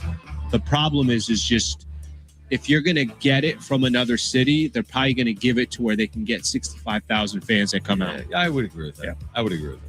Next question. Is Ethan Salas a bigger prospect than Leo DeVries? There's a list today that has Salas back to the 7th ranked prospect in baseball, and DeVries was 10th. So he's on a heater, man. I'll say yes only for this. I just really hope, and I think for all Padre fans, you want this kid who is only 19, right? I think he's only 19 years old. He's 19, yeah. You want him to be just an absolute stud and a star the way he kind of came into the Padres system. And you also want the Padres to have as many guys as possible to kind of rebuild that farm system for as many guys as they got rid of. So, I mean, listen, can I sit here and tell you yes or no? I'll do it because I'm an optimistic Padre fan, and I'll roll with that. He turns 20 June 1st, so it's just a couple of weeks. He is hitting .314 with 6 home runs and 20 RBIs and a .947 OPS in 29 games in Double A. So he has been a complete revelation to start 2026, where there's people that believe that he could appear in the major leagues this year. I still would just leave him where he is and let him have success, but there is a path potentially to appearing in the major leagues later this year. Final question. How big will the new NFL Thanksgiving Eve game be? Do you ever like, sometimes there's an idea that comes out? Like, why didn't I think of that? Why didn't I think of that? It's like the most, everyone wants a game before Thanksgiving. Wednesday night is, you know what most people are talking about on Wednesday? Yeah. They're talking about how much food they're going to eat on Thursday and the football they're going to watch on Thursday. Yeah. What are you doing on Wednesday night anyways? 1,000%. I mean, everybody, if you are working, you're probably getting off a little bit early. People are trying to, a lot of people take Wednesdays off just because they don't want to deal with the travel and the headache of traveling. You're going to tell me you don't want an NFL game on Thursday? And by the way, Packers and the Rams set as the NFL's first Thanksgiving Eve game. This is genius. All the other sports out there are saying, why the hell didn't we think of it? Maybe there is, I'm sure there's NBA games, but from an NFL perspective, this is going to be phenomenal. Here's my question. If you do this and you put it on Netflix, you set more viewership records and everyone comes to their television, which of course they will because it's the NFL. What then prevents the NFL from saying, that's interesting. Wednesday night. That's interesting. Now I get it. It's Thanksgiving Eve, but like, lead horses to water. You put NFL games on Wednesday night. Guess what? There will be viewers there. And if you do it the Wednesday before Thanksgiving, can't you do it Wednesday, September 24th and Wednesday, October 12th? At some point, will we see NFL games 5 of the 7 nights?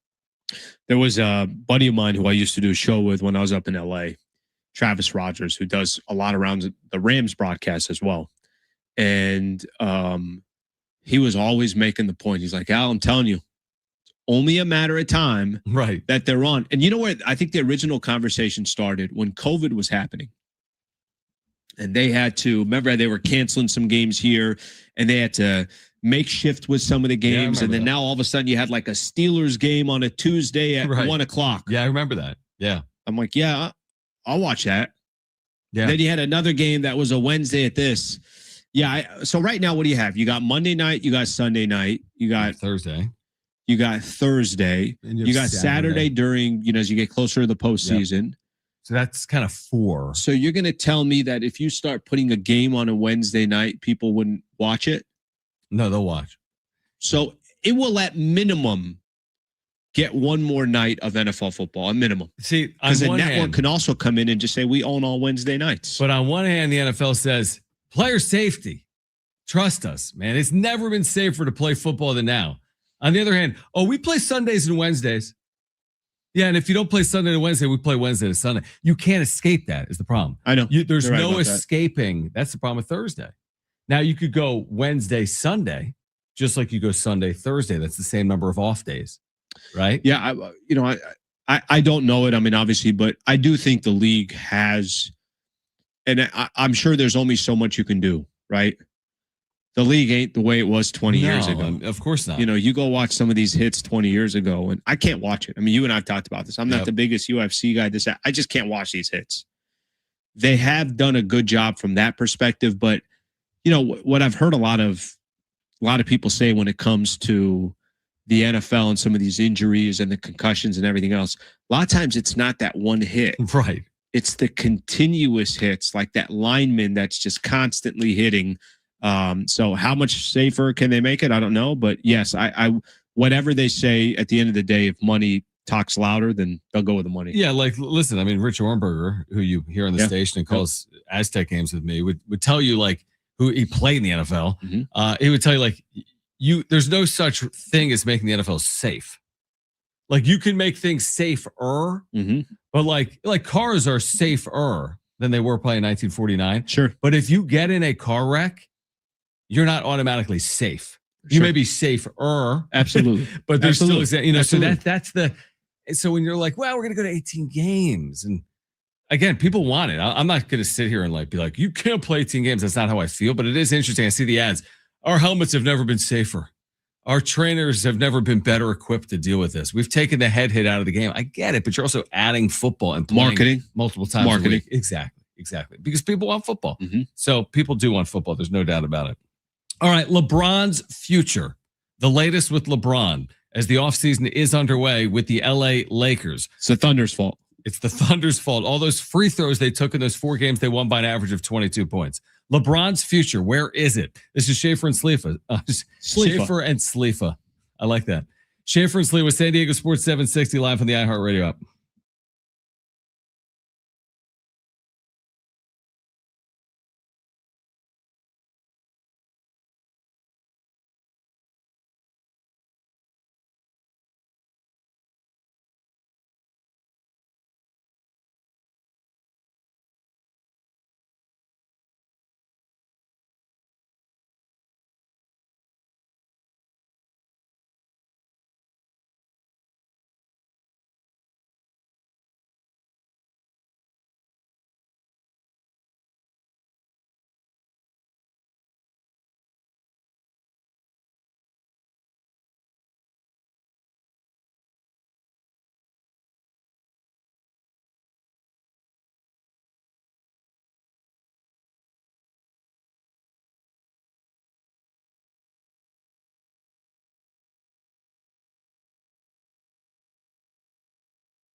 All right, everybody knows what's coming up tonight. SDFC is back at Snapdragon Stadium when they host Austin FC. Our pre-match coverage, of course, begins with Darren and Adrian. Adrian was just on a little bit ago.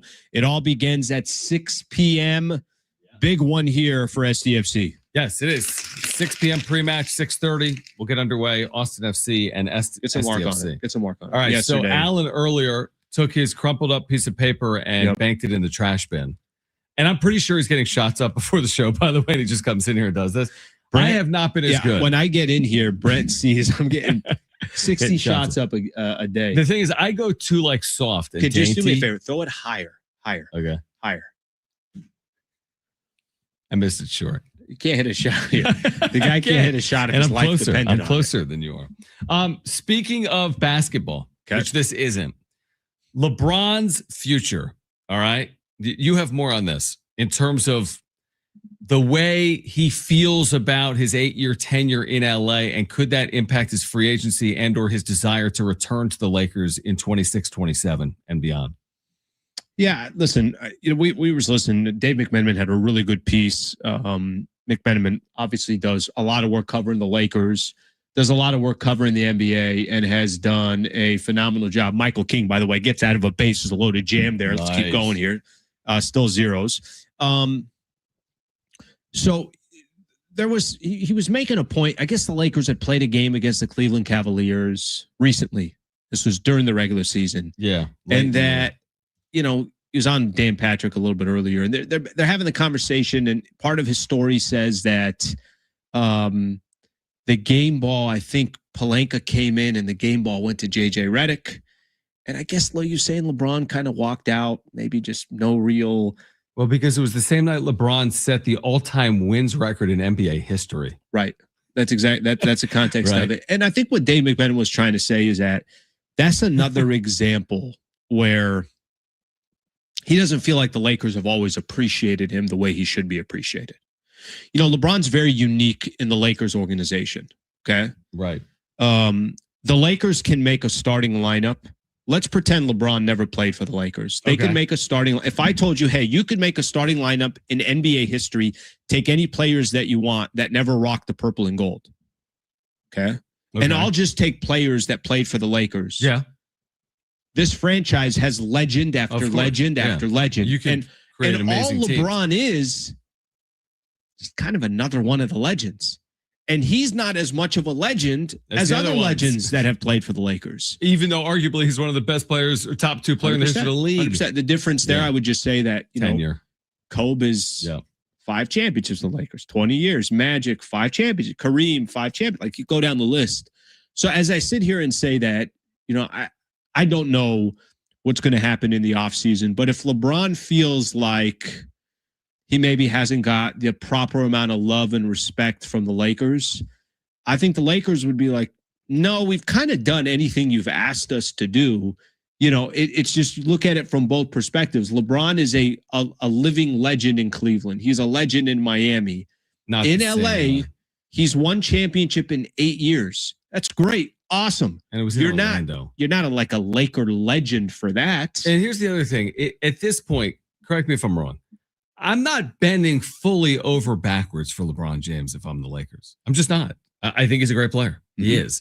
But guess what? At his greatness this year, with him being healthy in the postseason, I get it. Luka was out. Luka could have been healthy. They weren't beating the Thunder. So that's the ceiling. It's the ceiling with LeBron. They're not going to all of a sudden run it back with LeBron and be in the NBA Finals next year. That's extremely unlikely.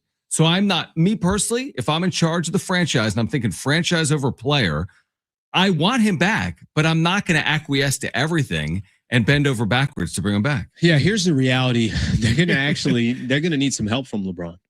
Okay. If LeBron's going to come back, they're going to need him to say, hey, I'll come back for 20. Exactly. Because what if they let's put together a competitive team. What if he said, I'm back, but whatever the max number is for me next year, I need that max number for the 1-year deal. At that point, if you're the Lakers, say, that's a problem. Thank you, but we can't compete at that level. That's a problem. And I think you do then, and listen, this is somebody I tell you, he's been phenomenal in these last couple of months. He really was for the Lakers. I mean, he was the best player in the series against the Rockets. He was the second best player, you can call it, in the series against the Thunder. I think it went, Shea and him. I mean, I don't know. You can make some arguments. He was very good. Shea didn't have a great series either, and there was other players that stepped up, but he was clearly the best player for the Lakers. Yeah, agreed. Nobody's trying to undersell his value to the Lakers.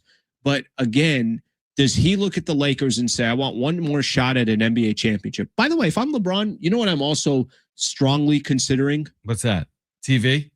I'm considering, what if I take the least amount of possible and I don't stay with the Lakers? What if I go play in Cleveland? What if I go play in New York? For nothing, you're saying? Just make the least amount. Yeah. Let's say the Knicks get to the NBA Finals and they lose to the Oklahoma City Thunder. Yeah. Yeah. How about you don't break up your team at all and add LeBron to your team? Like, there are going to be situations for LeBron where it doesn't have to be in LA. But so do you want 50 million, 40 million, or you want kind of like one more shot? And I'm okay if he says I want 50 million a year or 40 million a year. I just don't think that could be in LA. If that's what I'm saying. Like, it has to make sense. It's like you could have the best radio show in the world with the greatest ratings and revenue. But if what you're paying them exceeds the revenue you're making, you're not going to bring this show on. If we could bring in, I don't know, I'm making something up, but this unbelievable show, this can't miss show. Yeah, but it still has to make sense for the company. The company has to look at it for itself first. Sure. And that's how I look at the Lakers in this equation. If LeBron's 25, of course, this is the dumbest conversation ever. You give him whatever he wants. Like Luka. That's what you just did. Yeah, you have to. And LeBron is great, even in his 40s. But not to the point where he is the true difference between you winning a championship next year or not. You're not winning either way. Here's my knee-jerk reaction on the Lakers. If you can work with LeBron. Yeah. You, by the way, also need Austin Reeves to say you're not getting 5 years, $240 million. That's absurd to me. It's absurd. And he might get that. Right. They need him. By the way, do you know what 35 a year is for 5 years? Yeah, don't tell me. 175. $175. I'm a math guy. Pretty good contract for Austin Reeves. Like, they need Reeves to take less. They need LeBron to take less. And then they need it in the summer, use every draft asset that they have and say, let's go all in this year. And then have guys that once LeBron is gone that are also going to be with your team. Let me ask you this. Yep. Because you cover the team. Will they take less? As in, if you say, hey, listen. Which one? Which player? Both? Either? I think Reeves will take less. But LeBron, you're not Reeves sure. Can't guard me. So just take the 35 a year over the 45. Austin Reeves is going to be a fascinating story all offseason because his narrative he has not had a strong narrative in the postseason. That's a good point. It's 5 years, 175. That's phenomenal for Austin Reeves. What can he get elsewhere though? Because is that exclusive to the Lakers? Lakers deal? Are exclusive with 5 years. He could still get, and I still think he wants to stay, and I still think he wants to kind of grow within their system. Gotcha. Updates from Milwaukee. Game 2 between the Padres and the Brewers underway. We're here until 6. Schaefer and Slee with San Diego Sports 760. We're live on the iHeartRadio app.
This report is sponsored by Unbound.org. Right now in Milwaukee, Brewers and Padres are in the bottom of the third inning, and there is no score.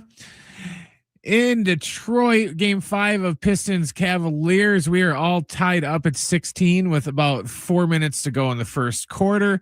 And coming up right here on San Diego Sports 760, in about 30 minutes, we'll have SDFC taking on Austin FC from Snapdragon Stadium. Our coverage with Adrian and Darren will begin right after the show at 6 o'clock. Right now, there are young people across the world facing a tough choice: continue their dream of education or drop out to help their family put food on the table. You can help change their future in a single moment. See how far your support can go at unbound.org.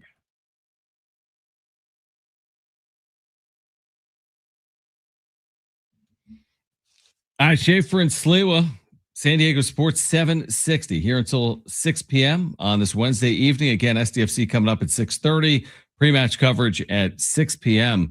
Padres and Brewers played last night. Brewers took game 1-6-4. Today we've got this. What's that? Figured out the camera, man. Yes, you have figured out the camera, and it only took us not a whole show. It took a show, but it looks really good. All because you said you should probably download the new software. Yeah, exactly. And then I said, like, hey, don't tell me what to do. No. But it looks good from there. It looks good. You can find us on YouTube. Search for Schaefer and Sliwa. So the Padres lose yesterday 6-4. Mm-hmm. Today, man, I'll tell you what, this pitching matchup is legit with Michael King for the Padres, who worked out of a bases loaded spot in the second, and then Jacob Misiorowski, the Miz, for Milwaukee, who's gone 3 scoreless innings. He's been pumping in 101, 102 for the Brewers here tonight. We've got no surprise, although it is baseball. You never know. But a scoreless game between the Padres and the Brewers tonight in the 3rd inning in Milwaukee. Yeah, you almost know. I think we talked about this because the Brewers starting pitcher has been so good this season. You got very little margin for error. I'll take my chances with Michael King. Yeah. Padres had a couple guys on. I think Tatis has got a couple hits. He does. Probably, what would you say total as far as his hits? How far do you think both of those hits have gone combined? 200 something feet. Maybe 200 feet. Yeah. But you know what? It looks like line drives to the box scores. We'll take it. We'll take it. But with that being said, like I said, that you almost got to be perfect in a game like this, and it's up to Michael King to obviously make that happen. And he'll listen. I got confidence Michael King's going to do his job. The question is just going to be, are you going to give him any run support so that we can be sitting in a spot where Padres walk away with a W? Man, he has answered the bell for me. When he misses half of last year, he had the neck thing. Then he's a free agent. I'm like, they're going to lose him. He's going to get $100 million. No, AJ Preller signs him to basically a 1-year deal. It's 3 $25 million deals in 9 starts. I spent all this time earlier. We did on Misiorowski, who's been great. Michael King has a 2.64 ERA. Yep. So King has been sensational in his 9 starts this year, and they've needed it with the situation with Pivetta, with the situation with Musgrove. What if King did walk? What if he just went to the highest bidder and took 4 years 101 from someone?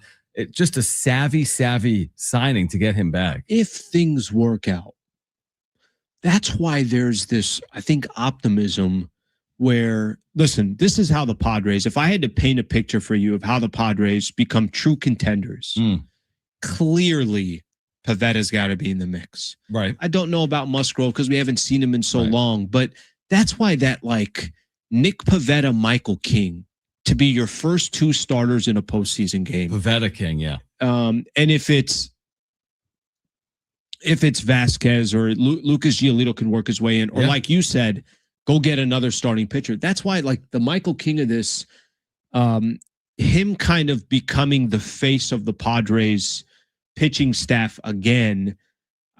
I love Michael King. It's just going to all come down to how healthy can you be? Because I'll take King in a playoff game, and I'm not telling you he's the best pitcher out there, but the dude's a dog. I got a lot of confidence in Michael King. Yeah, my concern with Pivetta would be my concern with King last year. It's not a knock on Pivetta, but if you miss a lot of time, how reliable are you going to be? King missed a lot of time, and then he was not reliable, unfortunately. Yeah, the problem is, when did King make his first start back with the Padres? He returned in September last year. I think that makes it a tough runway. It was a very tough runway, right? And Pivetta's got more time. You're back in mid-July. Yeah, I agree. It's a different story. And by the way, you hope that when Preller needs to make a determination on his team, he has all the information he needs on Pivetta. Then you get to August 1st, you better know that this player's healthy or he's not. Because if he is not, and if you really believe he's not going to impact your rotation in the playoffs, then you're going to have to strike, obviously, at that point. Talked to AC a little bit earlier, was talking about, hey, what should be our expectations for Lucas Giolito? And he said, listen, if he can be your fourth best starter, right? Ideally, he's your third best starter. Obviously, that's without Pivetta. So there's at least a little bit of help coming. You know, we watched Matt Waldron yesterday. Couldn't get out of it. Just has continued to struggle with the Padres. There's some help coming for San Diego. Yeah, no, I agree. I'm excited to see Lucas Giolito. The truth is, Alan, if somebody would have told me 24-17, I'm taking it. It's just, I'm taking it under the presumption that it would have looked different. Like I just would have thought of 24-17. Wow, Manny's been great, or Toddy's been great, or something has really popped for me on offense where it's like Ty France, Miguel Anda. It's interesting how they've gotten there. At the end of the day, it's all good. I mean, I'm happy with their 24-17. I really am. It's just the manner in which they've gotten there leaves open this question, this open-ended question, like, is this real? Or will they fall back? Doesn't sound happy to me. Jesus. I'm happy at 24-17. Jesus, Brent, what does he do when he's mad? Oh, I freak out. You've been the one that's worked with him. Oh, you should see me when it gets. I have seen you. I have. Wait until you've thrown things in this studio. Yeah, the trash you give me to throw. Right. One time I was eating a sandwich, just minding myself, and you got upset about something. You threw my sandwich across the studio.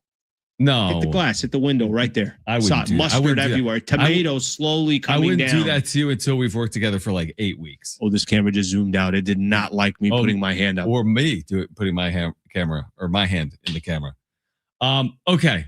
By the way, Brent, I want to get to. Can we get to what's new at some point? Can we get that in the next segment? We can even get to it here if we want. Let's do it. Yeah, let him find it. Let him do his thing. You told me something a little bit earlier today that kind of threw me off. I didn't know. Look, I'm learning a lot about you. No, you're not. Oh, by the way, can I tell you something? We never worked together. Can I tell you something? A little bit earlier today, I had a really nice day. You know, let me just say that today was like the first day that I felt that the Lakers season's over and I get to breathe a little bit. That's because their season's only been over for one day. It's literally, but it's like the first day that I actually got to feel it, to breathe it. Right. I had a lunch. I'm on a bad streak right here. You want to call it a good streak or a bad streak? I'm still going to the gym. So I'm going to go work out, right? Today I'm not. I went 3 days in a row, so I will not go to the gym today. 4? I don't want to, and my body is hurting. Yeah, okay? I hear you. Yeah. All right. I'm on a. Tell me if you think this is a good idea at noon. To go, I had a buddy of mine that was near my office, or a cousin of mine that was near my office, so we went and grabbed some lunch. I don't know if it's a good idea to get a cheeseburger for lunch. It's a great idea. Loaded with potato chips, and I'm talking loaded with potato chips, and there was no potato chips left. I have a problem. I have an issue. If it's in front of me, I'm going to eat it. Were the potato chips on the burger or on the side? You know, if I'm being honest with you, and that's a phenomenal move. I should have put a couple in but they were on the side. Okay, and I'm talking like potato chips. This restaurant, it's a restaurant actually up North County area. Claire's is the restaurant, phenomenal place. But those potato chips they're like the ones that they're making there, and the crunch they have. People, you could take a bite into it. Couple tables over, they're churning over and saying, "What is this man eating?" Right. And then they can hear it in the ocean or whatever. They can hear it in the ocean. Then I got a pancake on the side. Who gets a pancake on the side? That's on you. Time out. This is my first time out. Who gets a pancake on the side of a cheeseburger with chips? You were doing a food challenge? They have buttermilk pancakes there that are phenomenal. I wanted lunch, but I still wanted a little bit of recognition of their breakfast. So what I did is I got mine. I wanted him to try the pancake. He got something else. And then we kind of did a little, you could get pancakes by the one, right? So when I was done, I basically went dessert with a pancake with some syrup on top of it. And then I was like, let's just go into work and do a 3-hour show and not fall asleep. That's fine. No. And there's not a lot of people in San Diego. What part is not pancake? Fun? What's wrong with the pancake? The burger is what am I missing here? Nobody has a pancake with a burger in San Diego. Or anywhere. You never been to IHOP? Yeah, but he wasn't at But it's like IHOP. a dessert. It was like a dessert. Which makes it even better. Right. Yeah, and I'm a person that I will eat cereal as a dessert. Yeah. Okay. That's fair. So I can see him eating a pancake and calling it dessert. I would do the same thing. You do cereal at night? I do cereal all throughout the day. No, but here's how I know I'm right in this conversation. You are telling us how I'm right. You're like, You said who eats a pancake with a burger in the middle of the day? There was butter on it, syrup, and I'm just sitting there. I'm like, how are you just going to go or how are you just going to go to work and then do a show? I was ready to go. I was ready to fall asleep. Yeah, you think? By the way, phenomenal. And you were with someone, or this was a solo? It's my cousin. Oh, with your cousin. Yeah. Okay. Are you listening to me? I was, but I thought you said something else, but I wasn't sure. Yeah, I was with my cousin. Imagine if it was, because honestly, I'm glad you were with someone. Because I think it's a lot odder or weirder if you're sitting there solo with that meal. I think with the second person, it's hiding a little bit of who's eating what. Is my point. Listen, where if you're just there with all that food in front of you. I'll give you my perspective. Yeah. Would I have been a little insecure by myself? Sure. That's what I'm saying. Sure. But like I would have asked, like, hey, do you guys have a table in the corner where there's actually walls all around and no one could see me? You could put up your green screen that you travel with around you while you eat your pancake and burger. That's it. Fasting. You on a Wednesday. You want burger, chips, pancake, syrup, butter. Oh, and then they come with these little cookies at the end. No, they didn't. Yeah, it's like the receipt comes, or the you're paying your bill, and they bring these like a fortune cookie. No, not a fortune cookie. There's cookies that they make. Oh, it was bad, man. Did you have a drink that wasn't water? No, I like just had water. Sprite or something. No, I just had water. Thank the Lord. This was just. I would have done a coffee, but then I did coffee when I came in. That wasn't even what's new. You can do what's new when we come back. On the other side. Here until 6 p.m. Updates from Padres and Brewers game 2 of this 3-game series. Scoreless in the 4th inning. Stay with us. Schaefer and Slee with San Diego Sports 760 live on the iHeartRadio app.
All right, final time today. Schaefer and Sliwa, San Diego Sports 760. We are back tomorrow, presumably. We believe 3 p.m. I think that's it's in my calendar. Are we talking about an SDFC win? Yes, we are. Are we talking about a Padres win? Absolutely, we are. Are we talking? Not 100% sure. Are we talking about the NFL coming back to San Diego? Probably not. But we could be talking about Padres win and SDFC win. Here's what we could be talking about. Yeah. We could be talking about what's new in your world. All right, yeah, let's get to that, actually.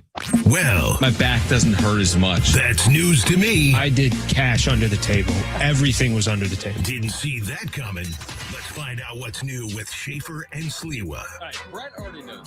Cash just under the table. I have become, over the last 12 months, a card addict. So, like, legit. And I need, just give me what does that mean? What do you mean a card addict? Well, like, I got into trade when I was a kid. I loved trading cards. Okay, right? Like, I'd buy packs. Well, a lot of people when they're kids. Yeah, were you into them as a kid? Yeah, I was. You know, I collected. I'd go to card shops. Yada yada yada. I'd have my notebook. Got the binders. I think I still have all that stuff. I have back in magazines. House, do you? Up in, like, you know, my old bedroom up Pull top. that out, dude. I got like these. Yes, I think pull that out. What card did I always have in the NBA? Trying to think. Like, I think every pack had Gary Payton. So you had right. A lot of Gary Paytons. A lot of Gary Paytons.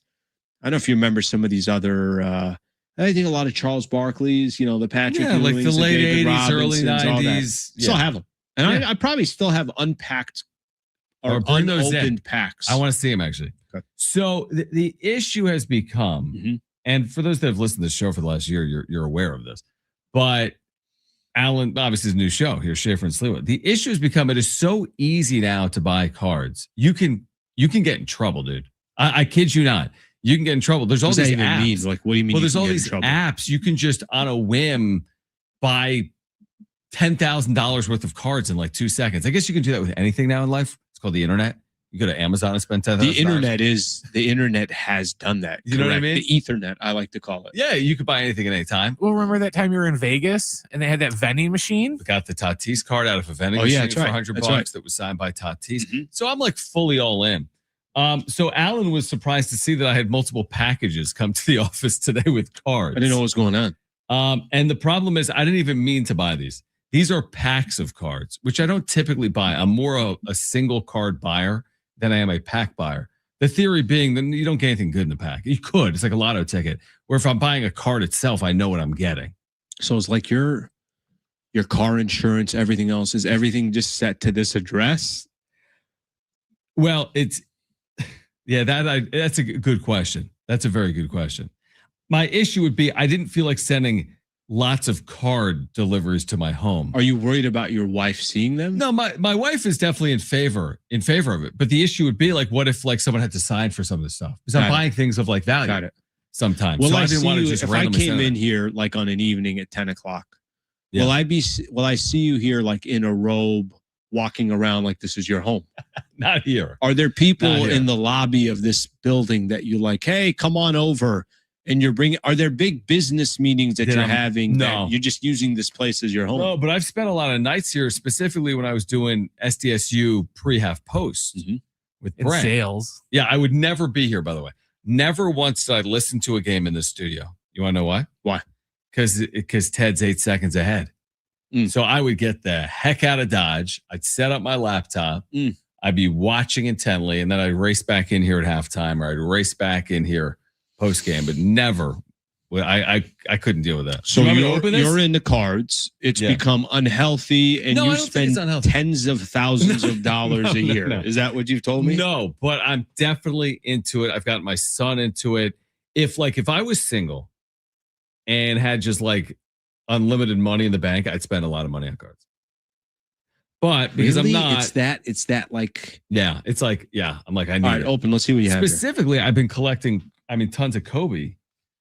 You've been is that what you've been doing? Yeah. Oh, wait. What did you show me earlier that you had? You were talking about ticket stubs. Yeah, I've got a ticket stub from Kobe's first game in Philadelphia. Come on. That I was at. That's unbelievable. But all these things, I'm just getting into collectibles, dude. I think it's a midlife crisis. There's something about like looking back for me. I could see that. I think it's also having a 7-year-old. I think a lot of people, they're younger, they're looking forward. I'm getting this job. I'm going to college. I can't wait for my next job. This and that. I've gotten to the point where I'm like, I'm getting very sentimental on things. I've noticed it over the last like 2 years. Okay. So anyway, I bought some cards. On like be your therapist. Yeah, we should do like a 1 hour therapy session. I need like 4 hours. But like, see what you got here. Oh, so you got packs here. Well, these are packs. They also put some random cards. You could show them on YouTube as you go. But I didn't even buy these. These were just like throw-ins. What do you mean throw-ins? Is that what they do? It's confusing. Is it like when you spend so much at a casino, they're just like throwing you a hotel room? A little bit. Like, look at this. Panini Prism NBA. I don't even know it. 2018-19, dude, Shea's rookie year. So I take a shot on that. Oh my God, look at that. KD right on this as a Golden State Warrior. Exactly. A 2019-20. Look at this. Here's a pack of soccer cards. These are thrown in. I've never bought that. National pack from the night. What are you doing there? Oh, I can't open? Can I open? Yes or no? Open them up. Do you open these or no? I don't know what the hell's going on in your world. Open them up. See if you get a Shea rookie. Scared the hell out of me. I thought I broke a rule. Open them up. All right, let's see what we have here. Padres, by the way, it's scoreless in the fifth. Scoreless. Yeah. Oh, this is huge. What do you got? Wow. Watch. You probably get the. Don't tell me you got. It's nothing real. I'm looking at you laughing. Kyle Korver. Kyle Korver, yeah. But there's a card behind Kyle Korver. Those are two cards. Like they're stuck together. He's 7 years old. At one point, he was like the all-time percentage 3-point shooter in the league. I don't think he still is. I don't know how collectible he is. Only getting better. Actually, I like this guy. I like his career. Marcus All. See, you could do a channel. You could do a card channel. Marcus like what they call a breaking channel. Because you have your NBA channel. Okay, we got two more here. Let's see what we have. Oh. Who do you got? Oh. Who do we got? Landry Shamet. Oh. Huge one. Put gloves on if you touch that Shamet card. Who else you got? This one. I mean, you want to talk about legends of this. Give me a couple San Antonio Spurs legends. Duncan. Give me another one. Ginobili. Give me one more. Parker. Patty Mills. I like some Patty Mills. Patty Mills as a San Antonio Spurs. I'll give you another pack to open. You know what I actually am. I don't understand how this is addicting to you. Dude, coming from the guy that had a pancake and a cheeseburger today, we shouldn't be judging. But what does that have anything to do? All I do is judge you, by the way, 10 minutes ago. With 10,000. Because he didn't get anything in that one. It's kind of like the lottery. Yeah. Oh, if you play the lottery and you lose all the time, you're like, oh, I don't get why people play the. No, but if you go and buy your mega, Powerball or whatever, and you win $20, you're like, oh, this is the greatest. It's a casino when they keep playing the. Watch those corners. Does he know what I'm talking about? Okay, he just went down a grade. Yeah. Okay, I like this one only because I think he's got one of the best quotes, if I remember it right. Who is this? This is Zach Randolph right here. Oh, yeah? Zach Randolph one time told DeMarcus Cousins, and there's an audio of it. They're at the free throw line. And I think DeMarcus Cousins was like trying to bully. That's what, when he was with the Kings, it was like earlier in his career, he's trying to like bully some of the people he goes up with. And Zach Randolph says, where I come from, bullies get bullied. And DeMarcus was just a little quieter after that. I like that. I'm like, you probably don't want to do that to Zach Randolph. That's hilarious. All right, let's see a couple Who else more we here. got? Are we still zeros? It's scoreless in the fifth. Wendell Carter Jr. I don't think you did very well in this one. Okay? Well, these are packs. I mean, this isn't like you're expecting like the world. Not a box. Give me a Shea. Who is that? You can't. Not good for DeAndre Ayton right now. 2018. Ayton made the list. Last one. Yeah. Gordon Hayward. I'm going to open more packs now that the show is coming to an end. We're back tomorrow at 3 p.m. recapping SDFC and Austin FC, Allen's trading card adventures, the Padres, and the Brewers. All that coming up tomorrow on Schaefer and Sliwa. If you missed anything today, go to sportssd.com. YouTube says the last segment should be a card segment. It's probably a little aggressive. Maybe like once a month. Yeah, once a month. Maybe once a year. All right. For Brent and Alan, I'm John. This is Schaefer and Sliwa, San Diego Sports 760 live on the iHeartRadio app. Peace.